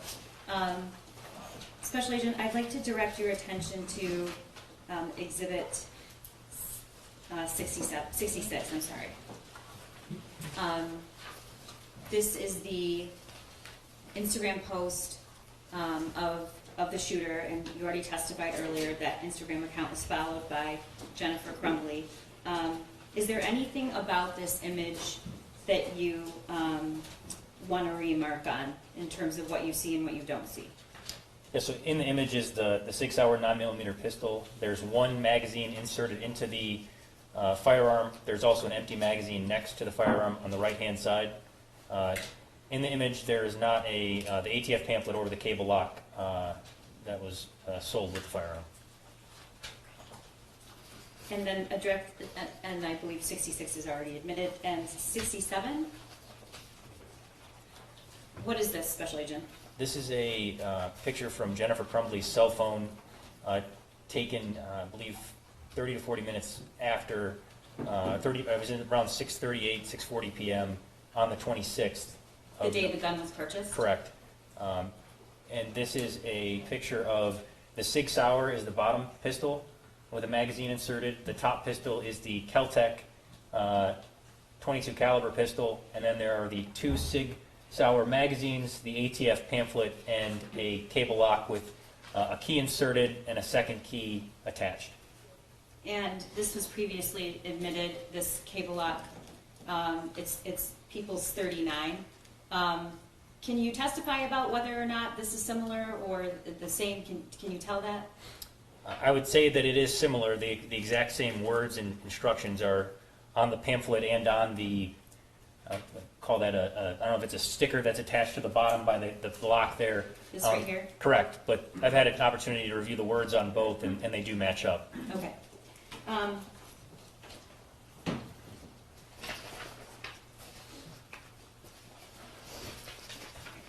And you see the pamphlet in that picture. Yes, And Jennifer Crumbley took that photo the day the gun was purchased, and you said around 6:30? it was between 6:30 and 6:40 p.m., I believe. Okay, thank you. I want to go to now the next day. That would be the Saturday. The 26th was Friday after Thanksgiving. The 27th was Saturday. Did you have the opportunity to review surveillance video from a gun range in Clarkston? Yes. And do you know about what time that surveillance began? In other words, who's the surveillance of? It shows Jennifer Crumbley and the shooter entering the gun range, paying for range time, targets, and 9mm ammunition, 100 rounds of it, and then they proceed to take turns firing the Sig Sauer pistol. Okay, so do you recall about the time they arrived there? It was approximately 1 o'clock p.m. Okay. So the receipt is for, you said 100 rounds? Yes, they bought two 50-round boxes of Patriot Defense 9mm ammunition. Okay, and so the only firearm that ammunition is for is the shooter's Christmas gift, the SIG? Yes, out of the firearms in their home, it would only be utilized in that one specific firearm, yes. Okay, and the previous receipts that we've admitted into evidence that you obtained, is there any record of any purchase of a 9mm ammunition before this day? Not that I found, no. Okay. So in terms of the evidence you obtained, this is the first time and only time you saw a purchase of 9mm ammunition? Correct. Okay. And who was at the range with the shooter? Jennifer Crumbley. Were you looking at the phone evidence and the forensic evidence from the phones able to determine where James Crumbley was that day? Yes, I believe he was door dashing during the daytime hours that day. He was a DoorDash driver, correct? Yes. Okay. And I want to draw your attention to the actual surveillance video, which is Exhibit 71. We are not going to play the entire video, Your Honor, although the entire video will be admitted into evidence and the jury can view it. We're going to try to focus on the most relevant parts, and then the entire video is in evidence. And, You can play the video yeah, if you want. got it, thank you. Okay, all right. Okay. What are we looking at, Special Agent? So that's Jennifer Crumbley had just arrived and placed the 6-hour pistol box on the display case there, and the shooter is standing over her shoulder.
Okay, Special Agent, we're going to fast forward. That you've already identified that gun case as the SIG case and not this no, that it's this one, correct? Correct. Okay.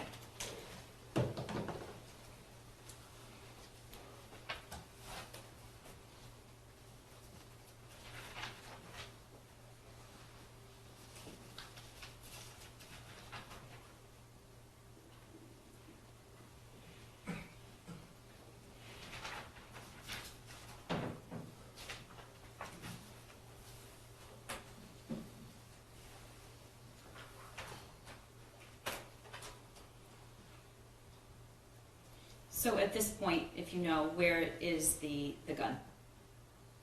So the handgun is in the 6-hour pistol case with the 2 boxes of ammunition sitting on top. Okay. And Jennifer Crumbley is handling those? Yes. Okay. And what are they doing now? They're putting on ear protection before entering the range. The previous footage shown of Jennifer Crumbley at the shooting range, do you remember, did she have ear protection on? Yes. Okay.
Special Agent, can you explain to the jury what's happening right now, if you know?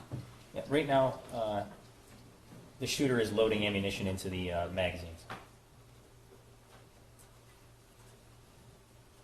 Now, at this point, he had the gun for one day? Yes, approximately around exactly 24 hours. Okay. And do you see a lock anywhere in that case or next to the gun or the case? No.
Special Agent, I do have a question while we're viewing this.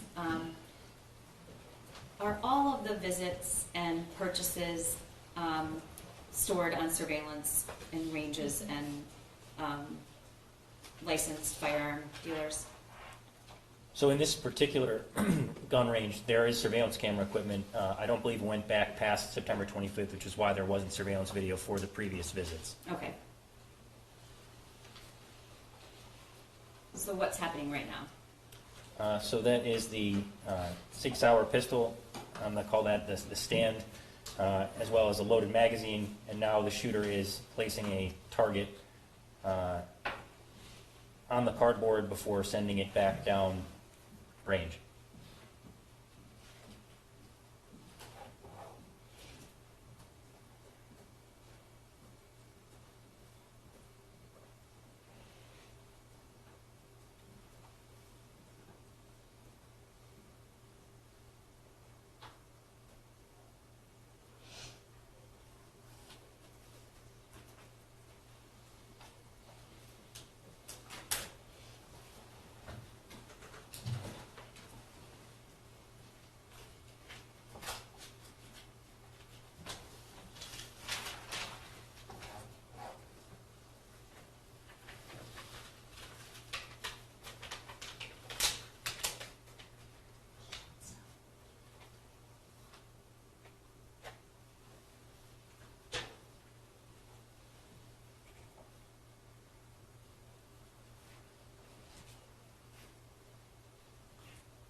So just for the record, the shooter's already, were you able to tell how many rounds he shot?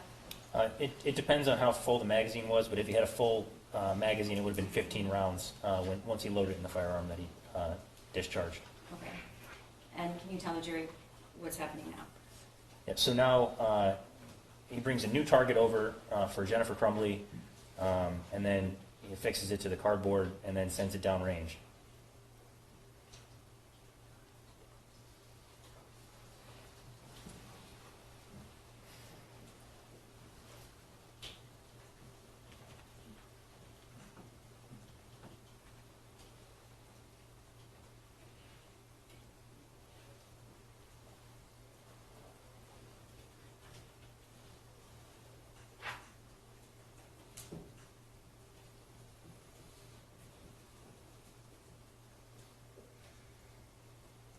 So it seems both of them were struggling at this point as he did before. What are they trying to do? He had the same trouble.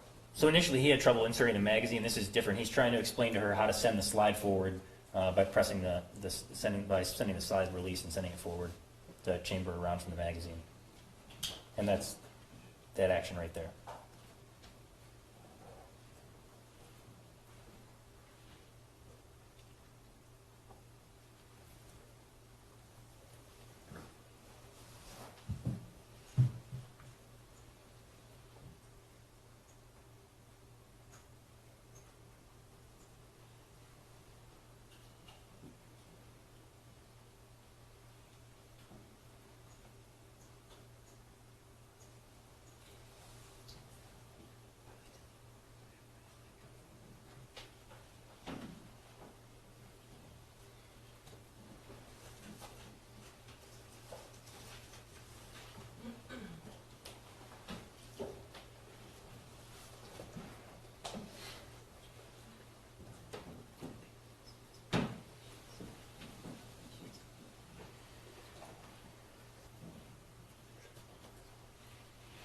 So Jennifer Crumbley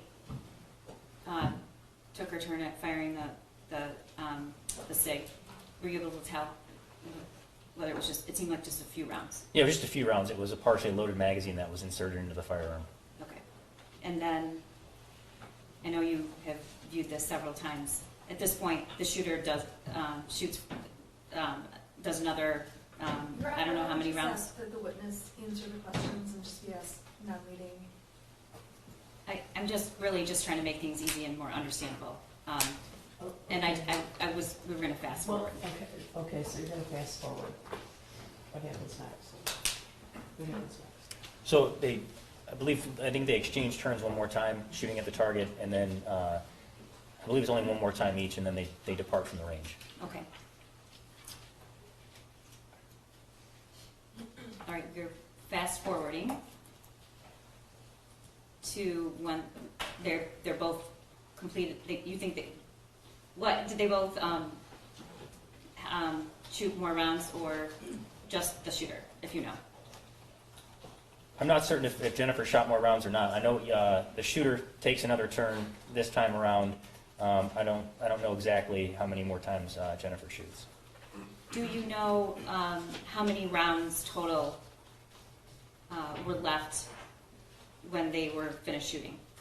So they discard an empty box of 50 rounds of the 9mm ammunition into the trash can, and then exit with only one box of 50 rounds. So when they departed, they only had the 50-round full box of Patriot Defense 9mm ammunition. Okay. And we can fast forward to that part. We're going to try.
was that where she just, the ammunition's discarded? Yes, that's correct. Okay.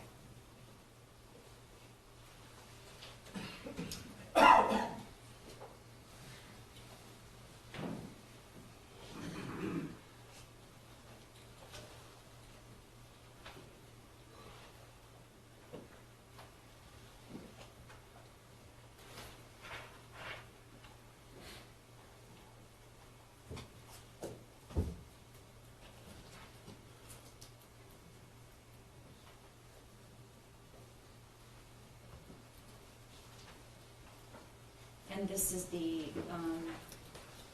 picture of the target that was posted. Do you know, was that ever recovered?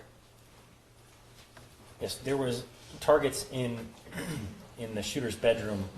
I don't recall exactly if it was Mrs. Crumbley's target or not. I know the shooter's target was one of them, I believe.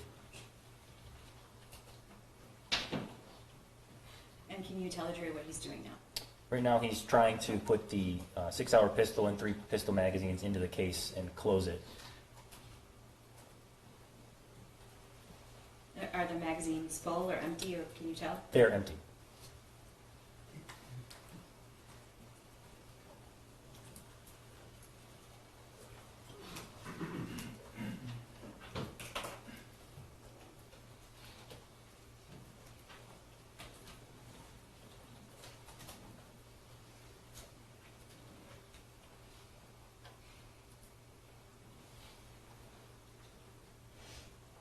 And what does it look like to you is happening? So the shooter's just trying to rearrange the pistol box so that it closes properly and can fully clamp with those that we demonstrated earlier, the opening of the clamps. The latch? The latches, yes.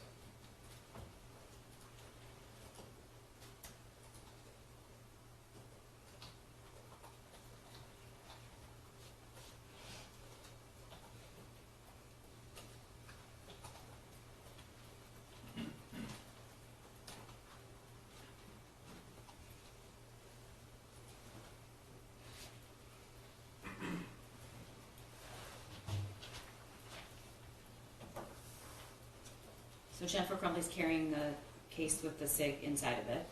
Yes. And do you see is the shooter carrying anything? Yes, he has the targets as well as the box of 9mm pistol ammunition. Okay. And based on your investigation and all the physical evidence and digital evidence, was this the last known image of this weapon before it was used to kill the students in Oxford High School? Yes.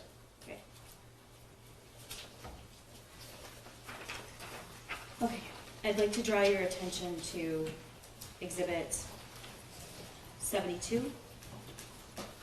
Can you tell the jury what this is?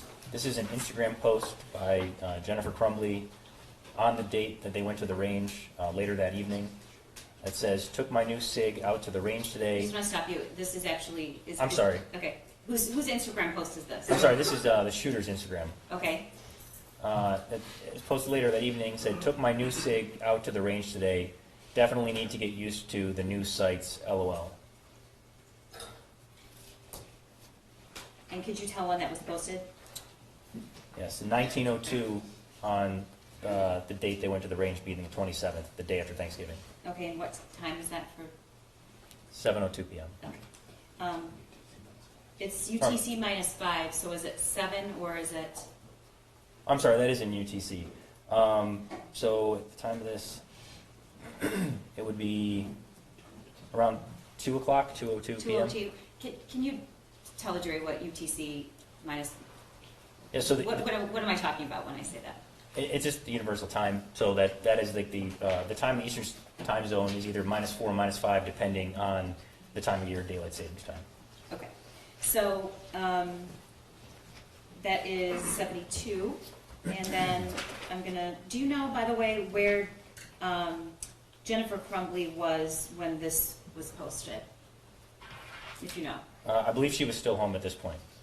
I want to draw your attention to 73. What is this?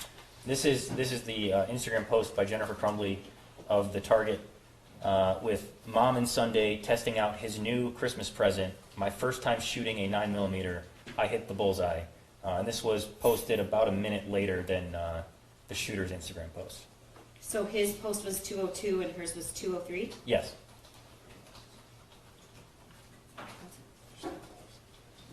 Okay, and there's more than just this post, correct? There's 3 images within the one post, yes. Okay. So it's the same text, but 3 different images? Yes. Okay. And this, what is this picture of? So this is the 3rd image. The first was the main target, then there was a zoom in of the bullseye, and then there was this image, which was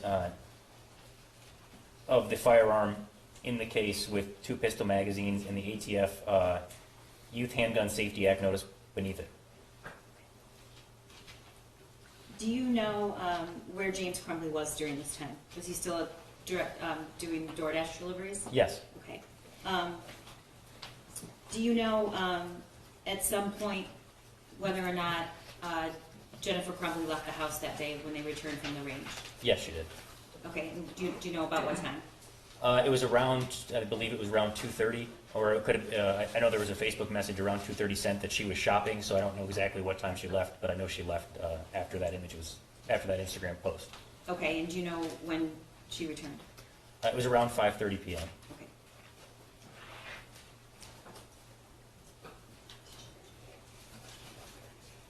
You know, I might be confusing Jennifer and James on that timing that Jennifer returned home.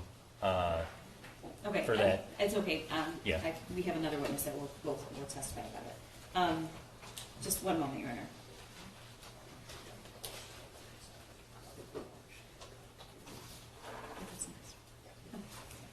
All right. I want to draw your attention to a previously, I believe it's previously admitted, 74, Exhibit 74. All right. And if we could zoom in on the drawing of the firearm in that diagram. We've already, well, tell the jury when you first saw this worksheet. I first saw this worksheet when I was at Oxford High School on November 30th, 2021, responding to the shooting. Okay, and what's your understanding about who drew those things and when? It was my understanding that the shooter drew them earlier in the day, and I have to say that I saw an image of this worksheet, which is probably the same image. And it was, like I said, during my time responding to the school. Okay, Special Agent, what, if anything, caught your attention about this drawing? There were several things, specifically with the firearm. After recovering it and looking at it, inspecting it, it appeared to be the same firearm recovered from that the shooter used to commit the shooting, the Sig Sauer 9mm pistol.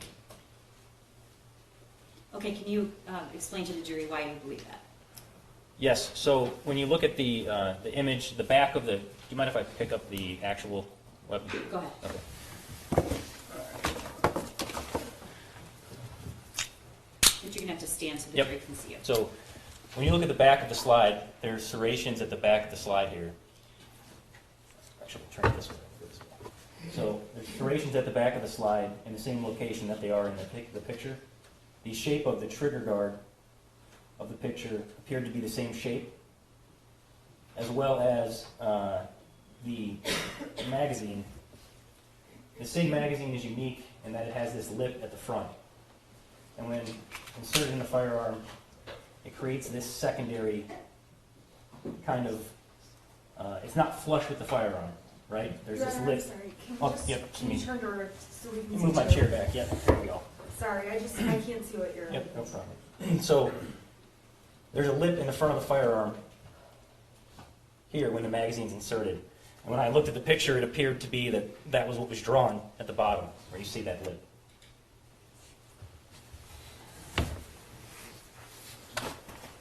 Did you see anything else about the drawing that was notable?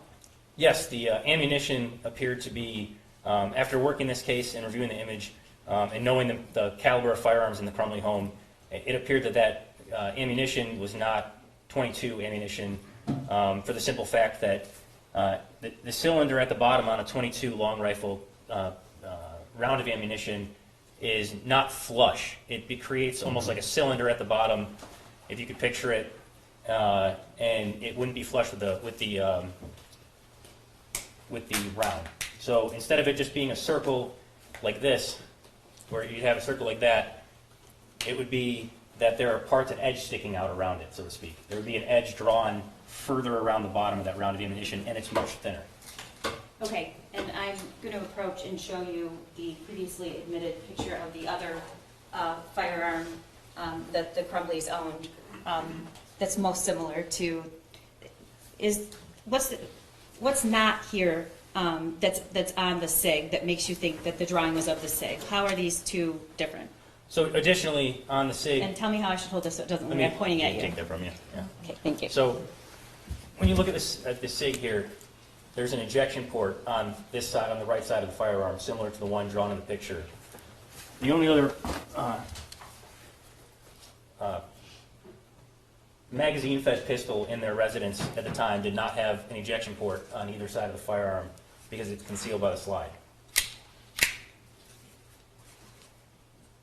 Okay, that's fine.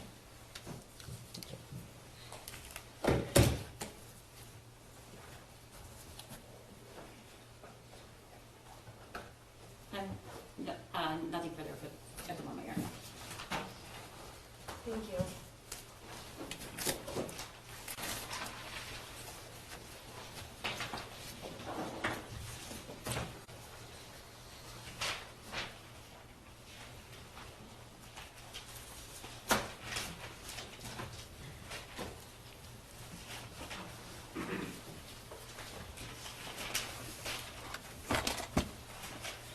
Good afternoon.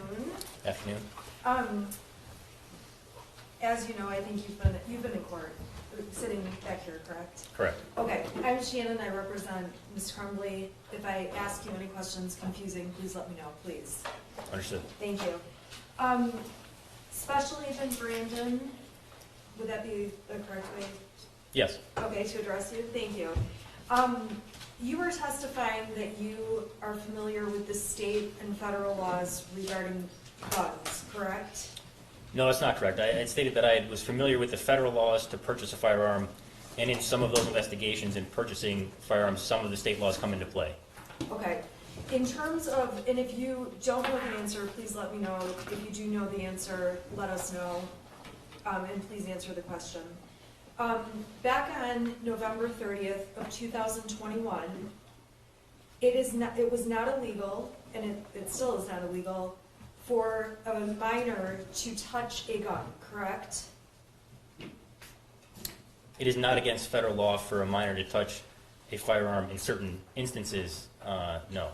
Okay. It is not against the law for a minor to shoot a gun at a gun range. It wasn't then, and it's not illegal now, correct? It is not against federal law for a minor to go to a gun range to shoot a firearm, no. Okay, and as far as you know, it's not against state law either, correct?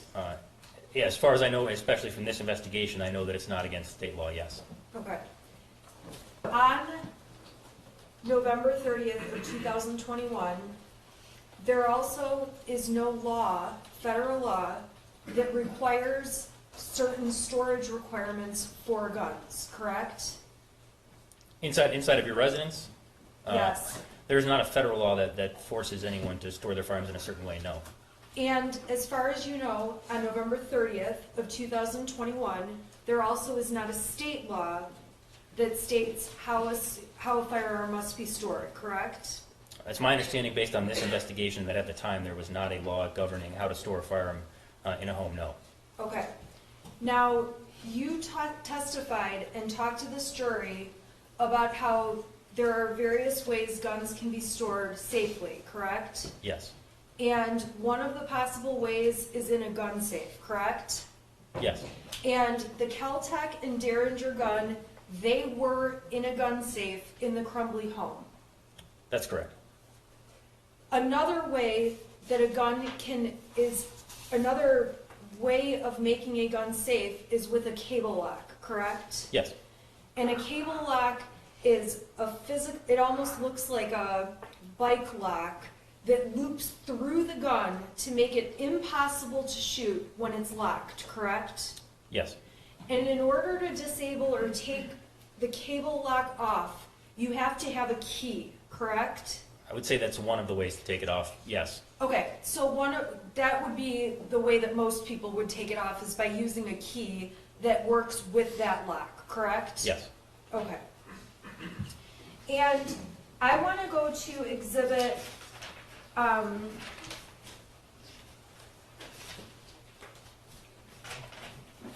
38, which I'm going to put up on my screen, but I need to switch it over.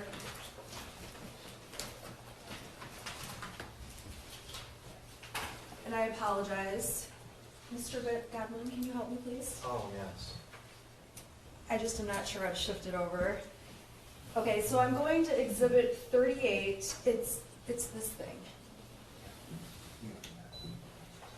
Okay, I've got it plugged in.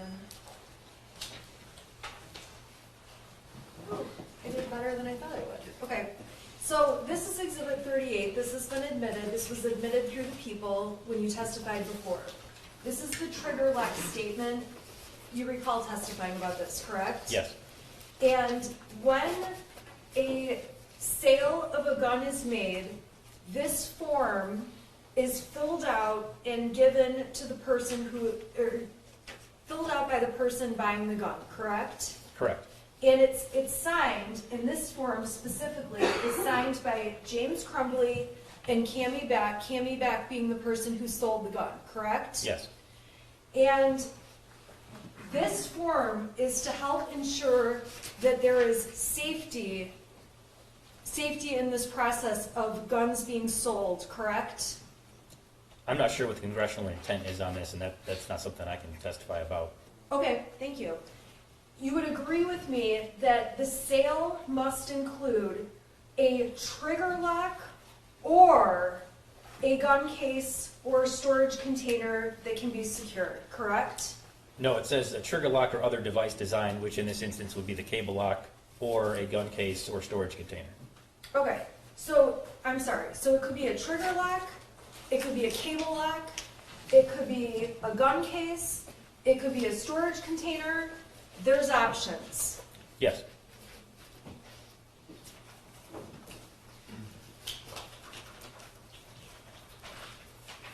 And when you testified about the 3 guns that we've seen in this courtroom, you testified about the Derringer, the Kel-Tec, and the Sig Sauer, correct? Yes. And you were testifying that the caliber on those guns, that the Sig Sauer has the biggest caliber, correct? Yes, it's a larger Out caliber. of the 3 of those. Yes. Okay. And by nature, with those 3 guns in mind, that means the Sig Sauer can do more damage than the other 2 guns, the Kel-Tec or the Derringer, correct? I believe what I said is that it just makes a bigger hole, but yes, what you're saying is, yeah, that it would cause more damage, yes. Okay. And a 9mm is not the, this is going to sound like a terrible question, but is not the largest millimeter you could, there are guns that are bigger and stronger, correct? Yes. What other guns could create even more damage or even larger holes? I mean, there's a lot of calibers that are larger than a 9. I don't know that you want me to list them all right now, but there are more calibers that do cause more damage, that do fire a bigger round than a 9mm. A if that's what you're asking. 357, Yes. a 45, Yes. a 50? 50 caliber? Yeah. Yes. Okay, approximately how many other kinds of, would you guess, how many other? I'm not going to guess. I mean, there's a lot of calibers of firearm. There are several that are larger caliber than a 9mm. When you say There's not some- many that are larger than a 9 as a semi-automatic handgun. There's a few, I would say, not a ton. Okay, so a 9mm is not the most destructive gun you can buy, but it's a gun that a person can buy. A 9mm is a gun a person can buy, yes. Okay. You testified about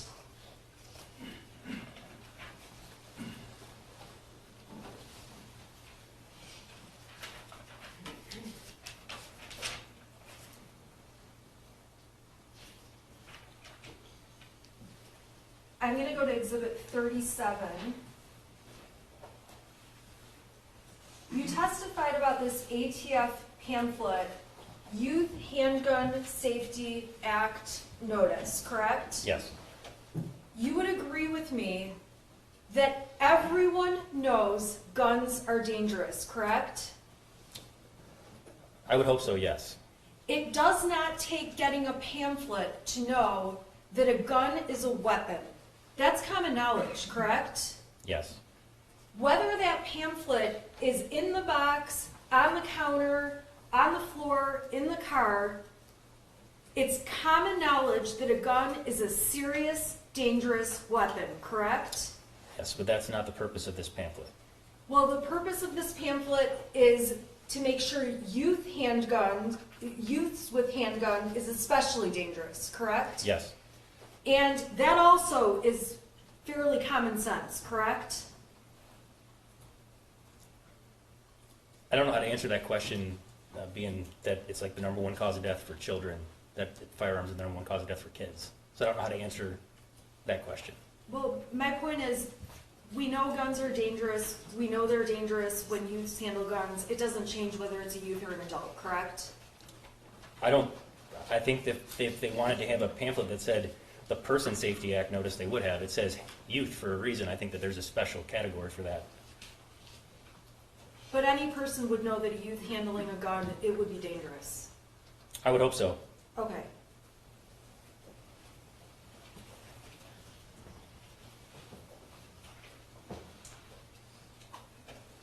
We saw a lot of exhibits showing that there were trips to the gun range, and we can agree that there is no doubt James Crumbley and Ethan Crumbley like guns or are interested in guns, correct? It appears so from the evidence, yes. You showed this jury evidence of them purchasing, of James Crumbley purchasing the 3 weapons, correct? Yes. We've shown this jury text messages between Mr. Crumbley and Mrs. Crumbley showing that they're going to, that Mr. Crumbley and Ethan Crumbley, the shooter, are going to gun ranges, correct? I'm sorry, could you repeat? I got a little distracted. I am so sorry. That's okay. You're like in a choke. Excuse me, I'm so sorry. That's fine. You want a cough drop? I need like just something. I feel like I just had a bug fly in my throat. I haven't seen any bugs in here. You want a cough drop? Yeah, can I have one? Thanks. Sorry, excuse me. I'm so sorry. Okay, we can agree James Crumbley and his son are interested in guns. Yes. We can agree they would go to the gun range, they would go shooting together. Yes.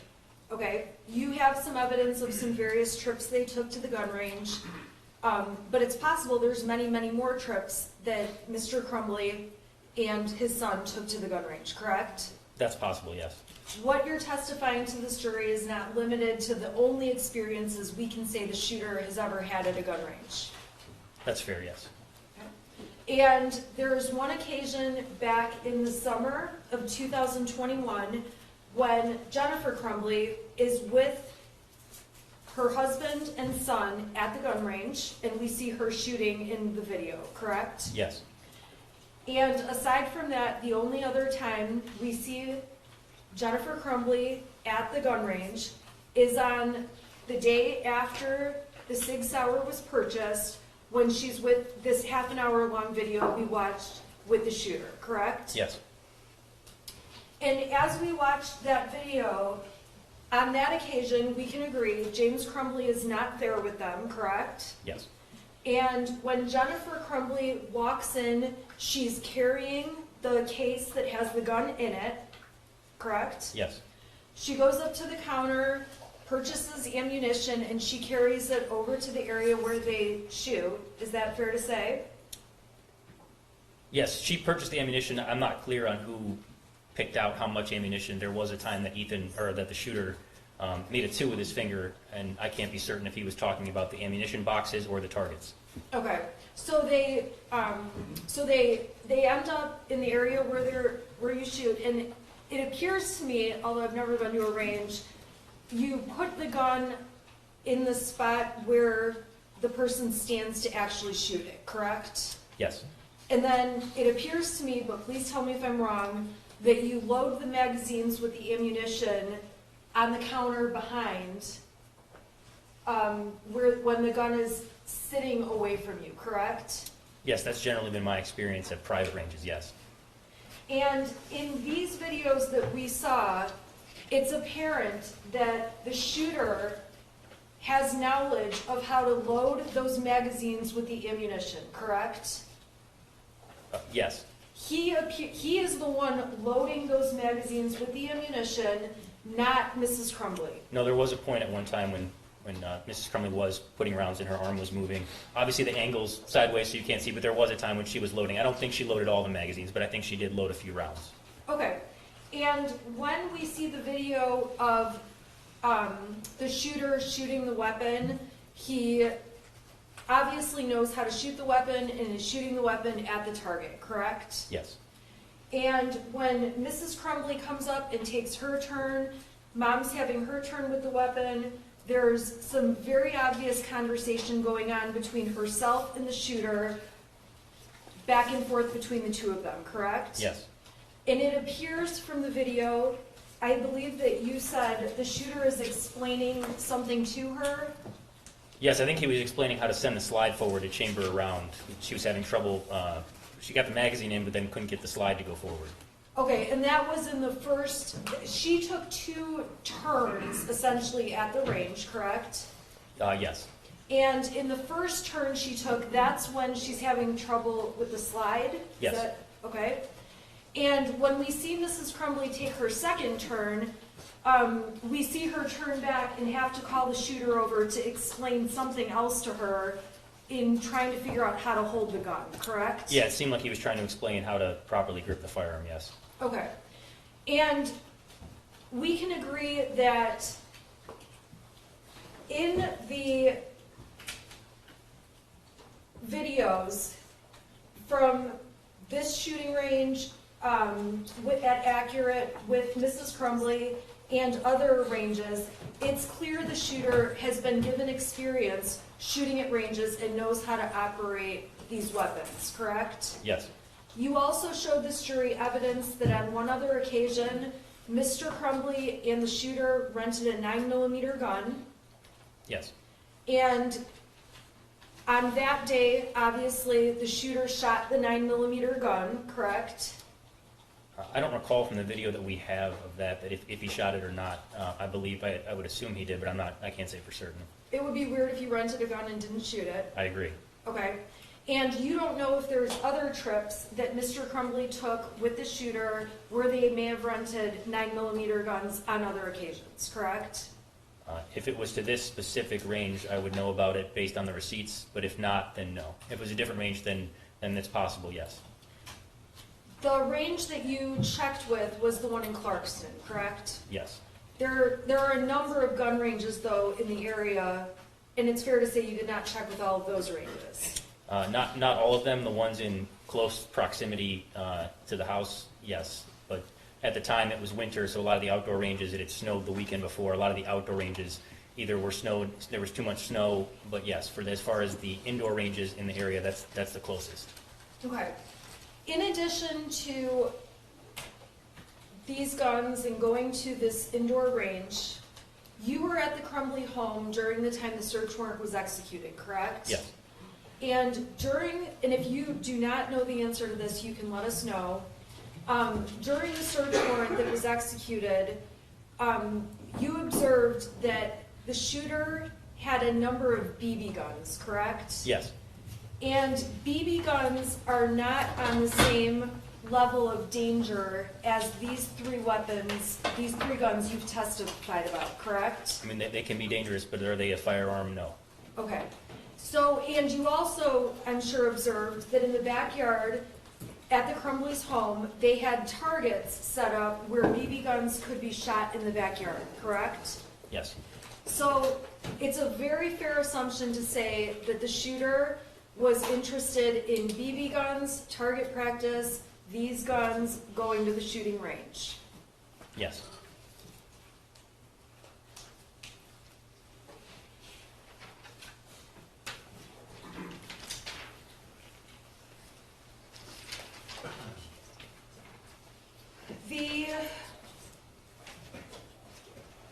When you testified that the Caltech was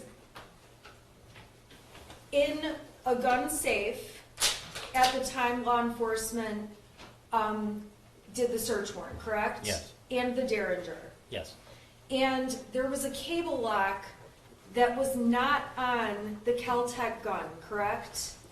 There was a cable lock in the Caltech gun box in the kitchen that was not on the Caltech gun. There were no cable locks on either the Derringer or the Caltech inside the safe. And we talked about the different options of ways to keep a gun safe. And while the cable lock was not on the Caltech or the Derringer, there wasn't a cable lock on that one, those two were secured in a gun safe. Yes, with the combination of 000, but yes. Okay, and when you testified about the combination being 000, that was the combination that you said the manufacturer, that would be the default. Yes. And that combination can be changed by people when they get the gun, correct? When they get the safe, yes, they can change the combination.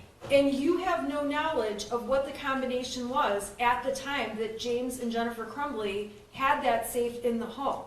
All you know is the time you saw the safe, the combination was 000, correct? I know that the safe was unlocked at the house by law enforcement using the code 000. Did you unlock the safe at the house, or is that... You were not the person that unlocked that safe though, correct? No. You asked me the question. I said I know it was unlocked with that, but I don't. I was not present when it was unlocked, but I know that that's the combination to the safe, and it has not been changed since. Okay. You did not watch law enforcement open the safe. No. You did not watch law enforcement turn the numbers on the safe. No. You believe that the numbers law enforcement used were 000, but you do not have personal knowledge that 000 opened that safe, correct? I did not physically observe it, no. And it's fair to say that those guns, that Caltech and that Derringer, were purchased in June of 2021, correct? Yes. And there is no claim in this case that the shooter ever took those two guns or took them out of the house or took those to school, anything along those lines, correct? Not out of the house, no.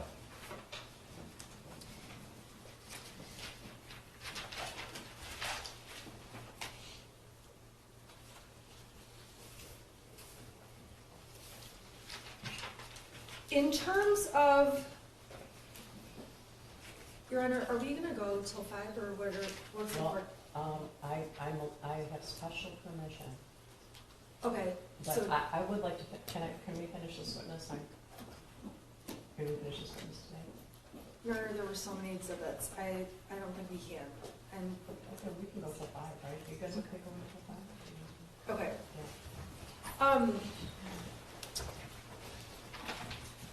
Yeah.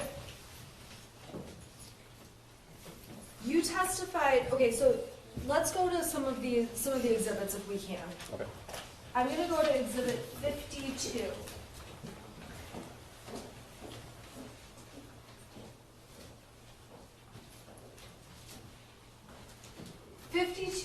Was this, it appears to be conversation by messages back and forth.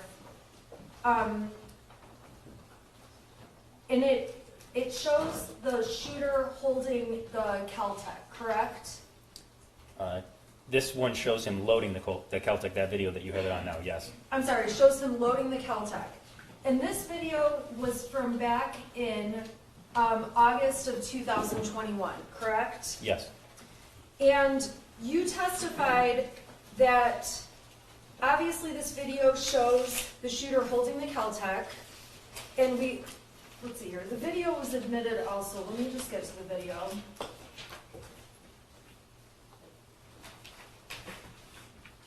Okay, so this is the video, I'm just gonna play it, it's 12 seconds.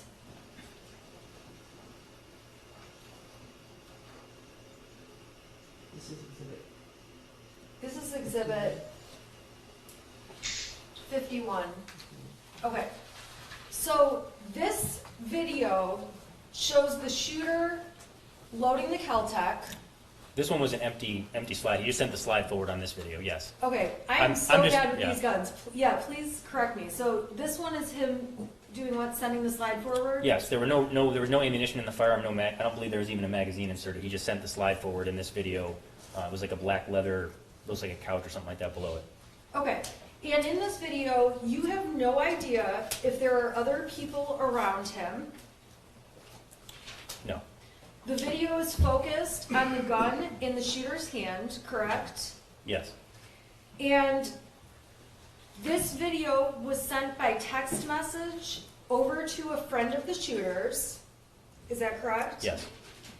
And while we don't see any people in this video, we don't know if Mr. or Mrs. Crumbley were present at the time the shooter is taking this video. We know that they were in the home at the time, but we don't know exactly where they were in the home, no. Okay, so we know they're at home at the time the shooter's in the home making this video and sending it to a friend, correct? Yes, And as much as, this video, him doing this, the shooter doing this, is not illegal, correct? no. It's not, It's not illegal, I can't say, I'm not gonna You say know, it's a it good does. idea. right, I mean, under federal law, it wouldn't be illegal. You're in your own home, and, I don't know where his parents are at the time either, though, so I can't really comment whether it was legal or not on what he's doing with the firearm. Okay, right, we don't know. All we have is this little 12-second video with no context, correct? But I think the context was the text message that says, my dad left his gun out, so it seems odd to send the text message if your dad was around while you filmed it. Okay. Or your parents, I should say. We know dad is in the home at the time this video's made, correct? Yes, both Jennifer and James, yes. We know mom is in the home at the time this video's made, correct? Yes. This home we're talking about, there will be other, Can you excuse me for 1 second? sure. I'm sorry.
Sorry, so we're at the time where we're talking about this video that was sent Your testimony was that the shooter sent a text that said, my dad left this out.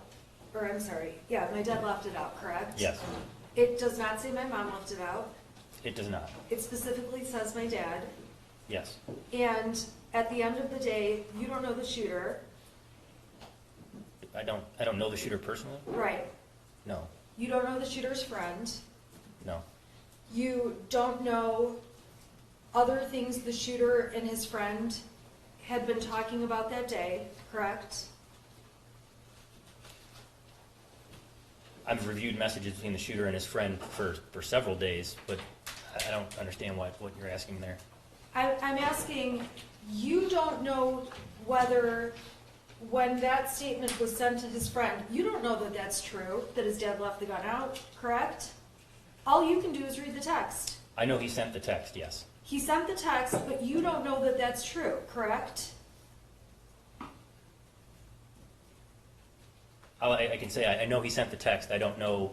I don't know exactly where. Yeah, I don't know how to answer that question. I don't know if it's true or not. I don't know if anyone knows it's true or not. But he sent the text. You are aware that teenagers can embellish things? I don't have any teenagers. You were a teenager at some point. Sure. I don't know that I'm specialized in teenager behavior to Okay. testify to that. You would agree with me it's possible for teenagers to embellish to impress their friends? I would agree. Yeah, that it's possible for teenagers to embellish. I think is a fair statement. It's possible for them to send messages to friends to try to look cool. It's possible. Yes. It's possible to try to fit in with other people and get people's attention, correct?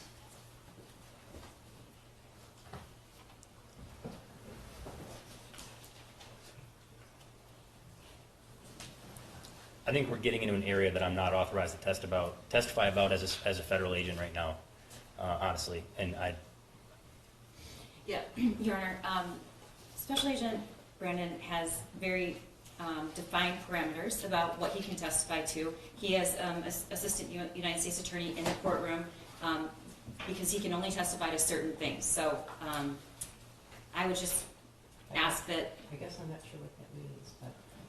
It means he can't testify about teenage behavior. He can't testify about. Well, some of that is also argumentative, right?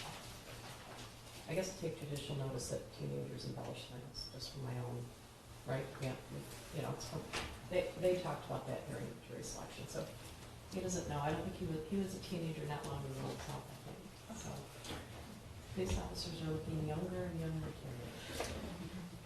Okay, so the bottom line is, in terms of what's going on in this shooter's mind, and at this time, the Crumbley son's mind, we just don't know.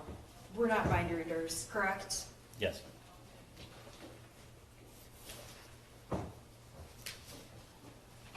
We do know, though, it's not just based on text messages, that James and Jennifer Crumbley were in the home at the time this video was made, correct? Yes, that's correct. That is something that you established through actual evidence, and we know they were present in the home. Yes. And when we're talking about the Crumbley's home, it's a 900 square foot home, correct? Yes. It's a small ranch with 3 bedrooms. Yes. We're not talking a 4,000 square foot, 3-story house, correct? That's correct. So we know that all 3 people at the time this video was made were in this 900 square foot home. Yes.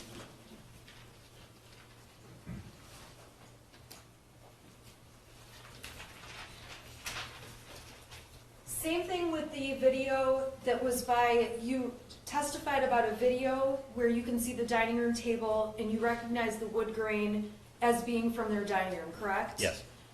Can you remind me what was happening in that video? I don't want to waste the jury's Sure, time, yeah. but I think you... Yeah, so in the video, the shooter loads a loaded pistol magazine into the Keltec and then sends the slide forward, chambering around, which means the firearm is ready to be discharged at that time.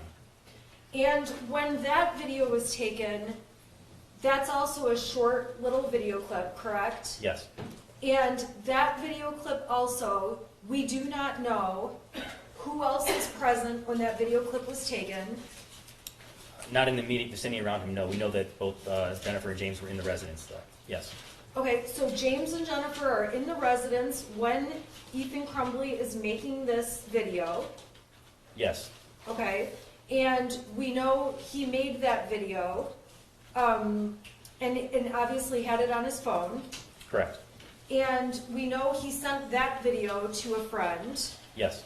And again, we don't really have much more context beyond that, correct? Other than the text message, no. Well, the text message was from the other, I think the text message, the videos were sent, and then the text message followed the videos. there was, I'm sorry, were both of those videos sent at the time when it said my dad left it out? I think the first video was sent at 9:30, and the second video was sent at like 12:30 a.m., so 4 hours later. But in that chain of text, it's video 9:30, video 12:30, and then the text that said my dad left his gun out, LOL, Okay. something to that effect. And you checked to make sure that at 9:30 and at 12:30, both parents were at home, correct? Yes. And and so he sends these two videos, and there's no response from his friend, correct? I don't recall if there was a response or not. I know that they were sent. There may have been an exchange, but I just know that they were sent to his friend. Okay, and then he sends another text saying, my dad left this out, correct? Yes.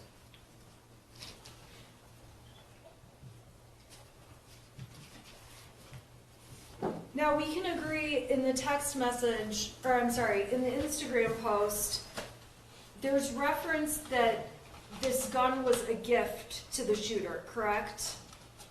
Yes. You are not a member of the Crumbley family, correct? No. You don't know what the terms of that gift are in terms of whether the shooter was allowed to just possess it and have it at all times, or if there were conditions around and rules around that gift, correct? No, I just know that it was a gift. Okay. And you don't know if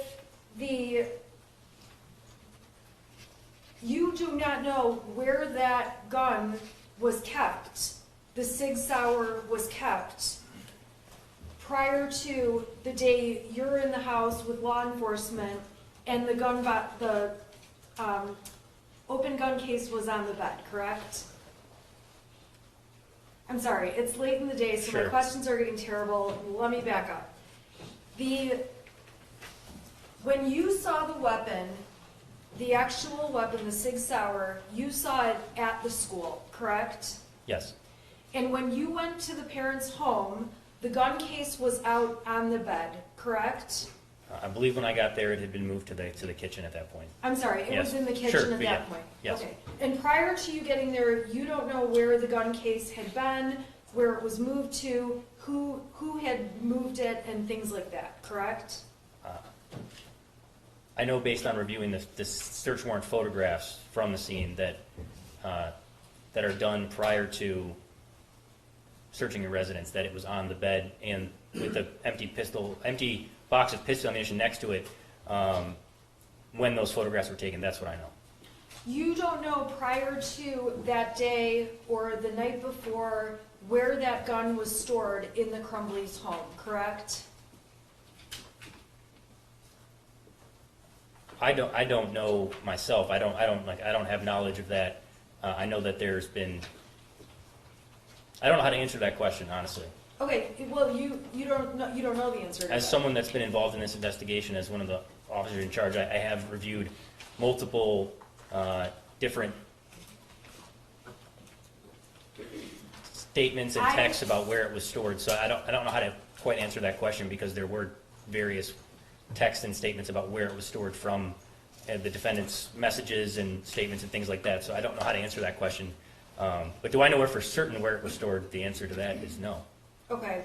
You also don't know whether when the gun, the Sig Sauer, was in the Crumbley home, if they had the cable lock on the Sig Sauer gun. I'm sorry, can you repeat the question? When the gun was in the Crumbley's home, in the days following James buying the gun, you don't know if the cable lock was on that gun. I don't know, other than the 26th, the date that they purchased the firearm, I believe they took photos of it around 1 o'clock p.m. I know that the shooter took a video around shortly after 6 o'clock p.m. with the firearm, with the cable lock still in the bag, not inserted in the gun. So I know that at least when they got home from the firearm store after the purchase, there were photographs taken, there was no cable lock inserted. I know later that night at 6 p.m., so we're shortly thereafter, between 6 and 6:40, both the shooter and Mrs. Crumbley took photographs on their phone or photos and videos, and the cable lock wasn't inserted, it was still in the bag. That's all I know. I know that and at those specific times when those pictures are taken, that the cable lock was not used at those times. Okay, we can agree on that. Beyond that photograph, the day the gun was purchased, past 6 o'clock that night, you don't know if the cable lock was put on that gun, correct? I have no evidence whether it was or was not, no. You also don't know, after 6 o'clock that night, where the gun was placed, correct? For that specific day, I don't personally know where that gun was that night, no. You also don't know who was responsible for putting that gun away that night, correct?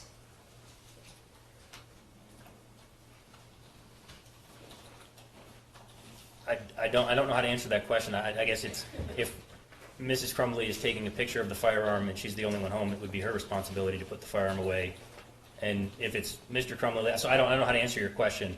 If you want me to answer that, I don't know their conversations about who's responsible for locking it up at night, then, Right, so your then answer yes. is I don't know. You don't know. Right. Okay.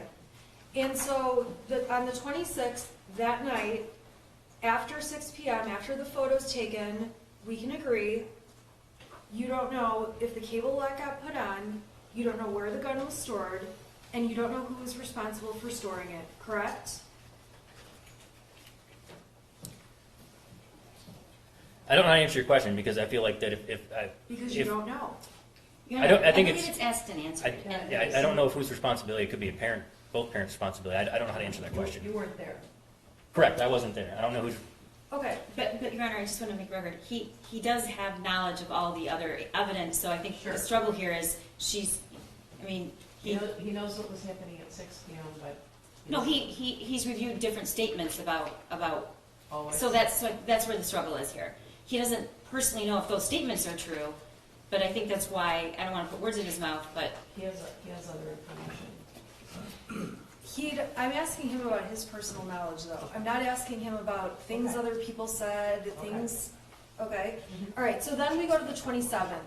This is the day after the gun was purchased by Mr. Crumbley, correct? Yes. Okay, we've obviously talked about Mrs. Crumbley being at the range with the shooter that day, correct? Yes. Okay, that night, when after Mrs. Crumbley was home, you do know that Mrs. Crumbley and her son went back home, correct? Yes.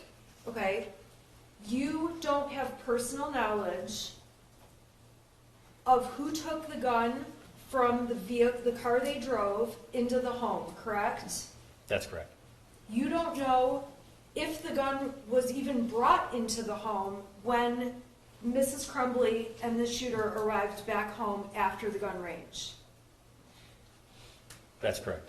You don't know if after coming home from the gun range, the cable lock was put on the gun. By who? I don't know that the cable lock was placed on the firearm, but if you're saying it appeared the way that Mrs. Crumbley operated the firearm, it would be very difficult for her to lock the slide to the rear to put the cable lock on. She appears like she doesn't know what she's doing with the gun, right? Yes. Okay. There's no doubt the shooter has a lot more knowledge about this gun than Mrs. Crumbley does. Yes, that's fair. Okay. And when Mrs. Crumbley is posting, she's posting that it's her first time shooting a 9mm, correct? Yes, that's what she wrote. And she's calling it a Mother-Son Day, correct? Yes. And you don't know much about this family, but Mother-Son Day implies this is a mother and son spending time together, correct? That's what the text said, yes. It's obvious Mrs. Crumbley's doing something with her son he enjoys, correct? Yes, he was definitely smiling when he was shooting the firearm, yes. Okay? And then both Mrs. Crumbley and her son are, comparing targets and talking and interacting with one another, correct? That's what occurred on the surveillance video, yes. And once they got home that night, you have no idea if the cable lock was put on the gun. I do not know, no. You don't even know if the gun was brought in the house. No, You don't know where the gun was kept that night. no. And you don't know where the gun was kept in the following day or day after. You don't have personal knowledge of that, correct? Yes.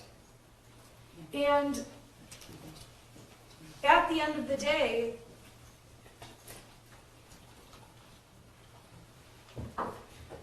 I'm sorry, scratch that.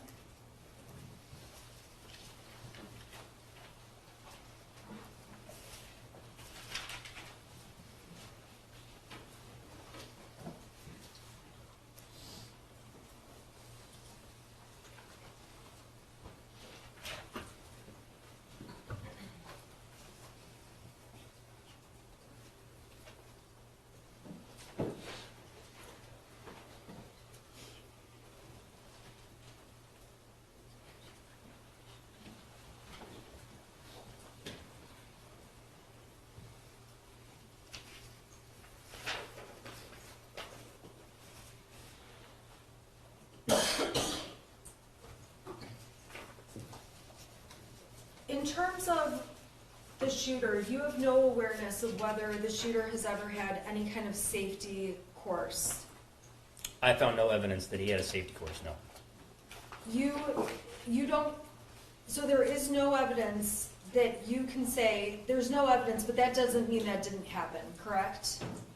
Correct. And you have no evidence about James, whether or not he's ever had a safety course, correct? I found no evidence of that, no. But I Okay. don't, yeah, correct. So you wouldn't know either way. It's possible he had a safety course. I personally found no evidence of that.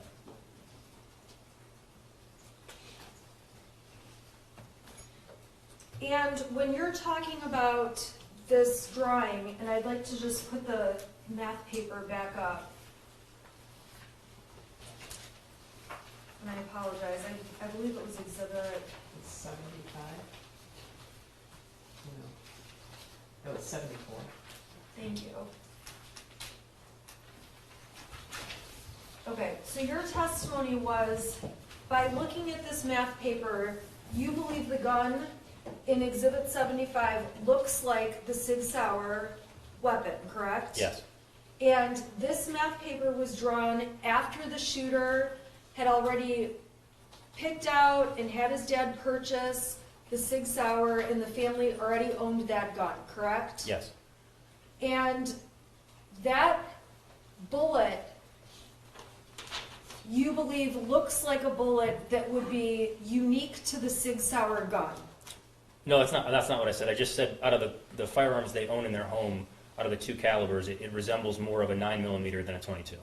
Okay, but it's just a bullet, right? We can Well, agree. you listed off a lot of calibers earlier. If you ever look at all those rounds, they look vastly different. All right, so that's a 9mm caliber. I'm saying it resembles, or could resemble, a 9mm caliber. It is definitely a round of pistol ammunition that does not look like a 22. Okay, these are just drawings that we know the shooter drew at school, correct? They are drawings that the shooter drew at school, yes. I don't know if I would say just. They're drawings we know he drew at the school. Yes,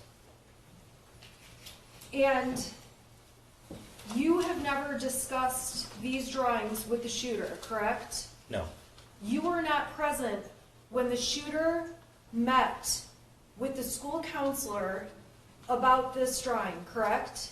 no, I was not. You were not present when the school shooter met with the principal from the school and talked about this drawing, correct? I was not present. You were not present when Mrs. Crumbley and her husband met with the shooter at the school about this drawing. Correct. I did not get to the school that day until after the shooting occurred. You did not hear the shooter explain why he put these things on this drawing, correct? Yes, I did not respond until after the shooting occurred. Okay. So you've never had a conversation with him where he explained or talked about what he was doing in this drawing, and you've never seen a video of those conversations, correct? Yes, I believe I said before, I haven't met the shooter before.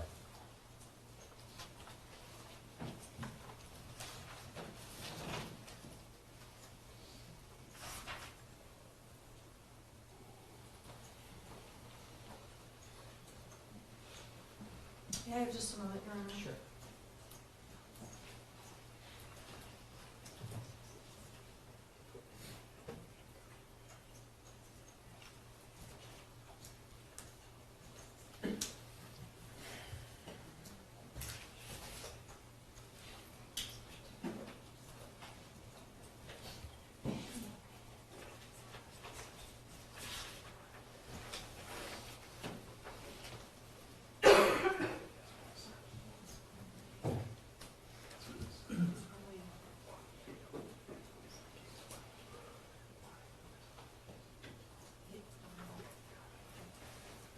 I have nothing further, Your Honor. Can you do a redirect before we leave? I can.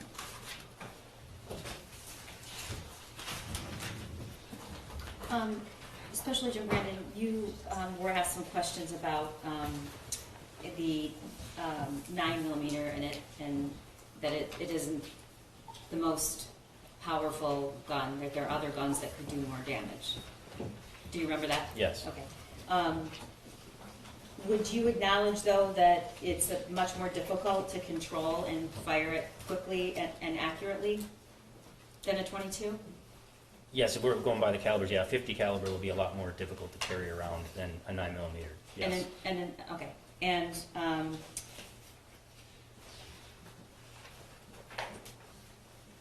you were asked a lot about whether or not James or Jennifer, how many times they went to the shooting range, or if Jennifer ever went took them at a different time. You don't really know, though, correct? No, all I know is the evidence that I found and that was presented today and that I testified to. Okay, well, let's talk about that for a minute. What have you reviewed? Just summarize what you've reviewed. So I've reviewed surveillance camera video from both the school, the firearms range, Facebook returns for James and Jennifer Crumbley, Instagram returns, the forensic download of 7 cell phones, I believe, belonging to James, Jennifer, and the shooter, the entire case file, other interviews, and things like that. Basically everything related to this case. Okay, when you say you reviewed the phones, that means all the content that was on the phone, correct? Yes. Going back to quite a long time. Yes. In fact, some of the cell phone data went back several years. Yes. Okay, and on those phones you also reviewed every video taken by Jennifer Crumbley, Yes. correct? Every picture, correct? Yes. All of the Facebook messages from the return that she hadn't deleted, you reviewed those, correct? Yes. All of the communications between the two, Jennifer and James, correct? Yes. Videos that were recorded by her of herself, correct? Yes. Videos of the two of them fighting, correct? Your Honor, No, I would Your Honor, ask, let me finish. this They- is all Whoa. leading questions. Okay. The question Sustain. was, Sustain. you don't know too much about this family, do you? Is that true? In the context of this investigation, I've learned a lot about the Crumbley family. Based on the way the question was asked, I thought it was more in the lines of, in the same way of asking if I knew the shooter, do I know the Crumbleys? I don't personally know them, but in this investigation, yes, I've had a very detailed look at their life over the last several years, especially the year leading up to the shooting, yes. Okay. And you were asked about the second video the shooter took of the Caltech. Yes. Okay. And you were asked if you knew whether or not someone was a parent, Jennifer Crumbley or James Crumbley was next to him, correct? Yes. Okay. Let's just say for a moment they were. Do you still have any problem with that video? Objection. His opinion about having a problem with it is irrelevant. Yeah. Do you have concerns about safety when you look at that video, regardless of who was next to him? Yes, based on the height of the table, the direction the firearm was pointed would either have been based on the way the wood grain goes, it would have either been at the neighbor's house or out the front window of the house. And because of the height of the table, potentially, and with the porch, I'm not quite sure if it would be head height or stomach or above, but it would definitely be pointed in a direction where if the firearm was shot, it could travel outside the home. Okay.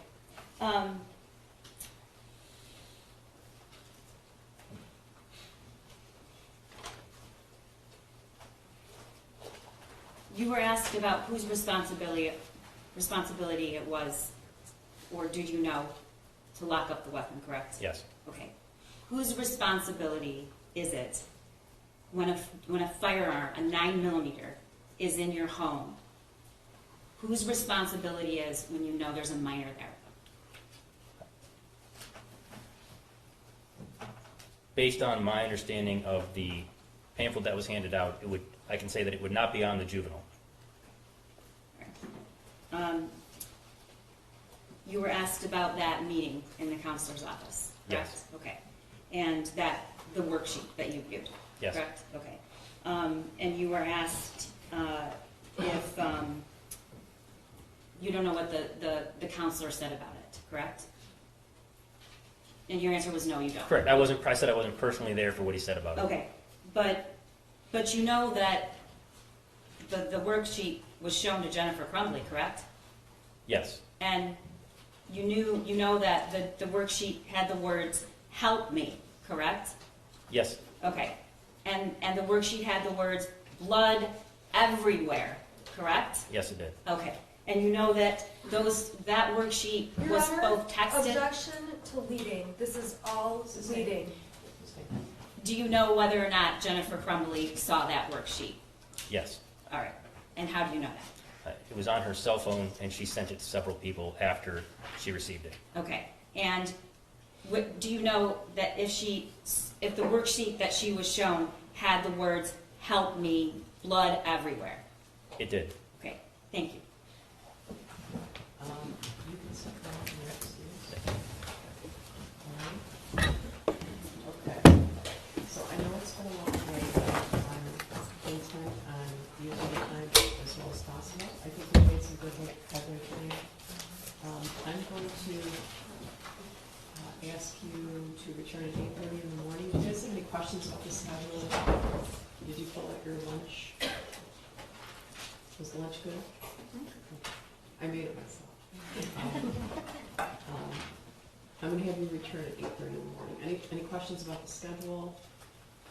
I'm supposed to tell you,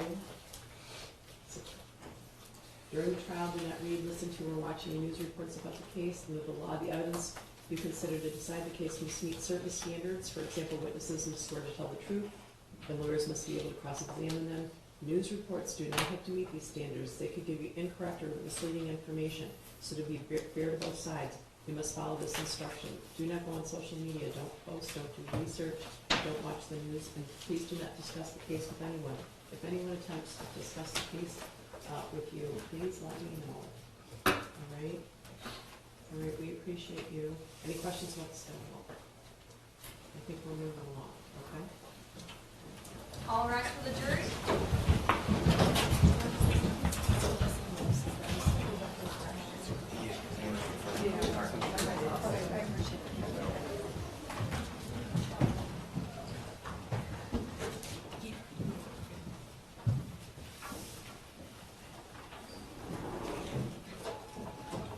Anything? No, Okay. thank you.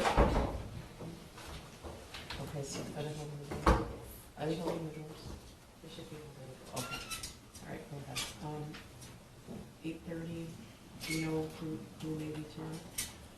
Yeah, I think we've already communicated that, Your Honor. Your Honor, I would like to know, and Mr. Key said he will send me an email later, Okay. but I'm asking that please happen. Okay. I think we were asked to do that. We're not going to text message with counsel, but we were asked, we emailed her as far as I know. I can't insist, but I can ask politely, so I did, yeah.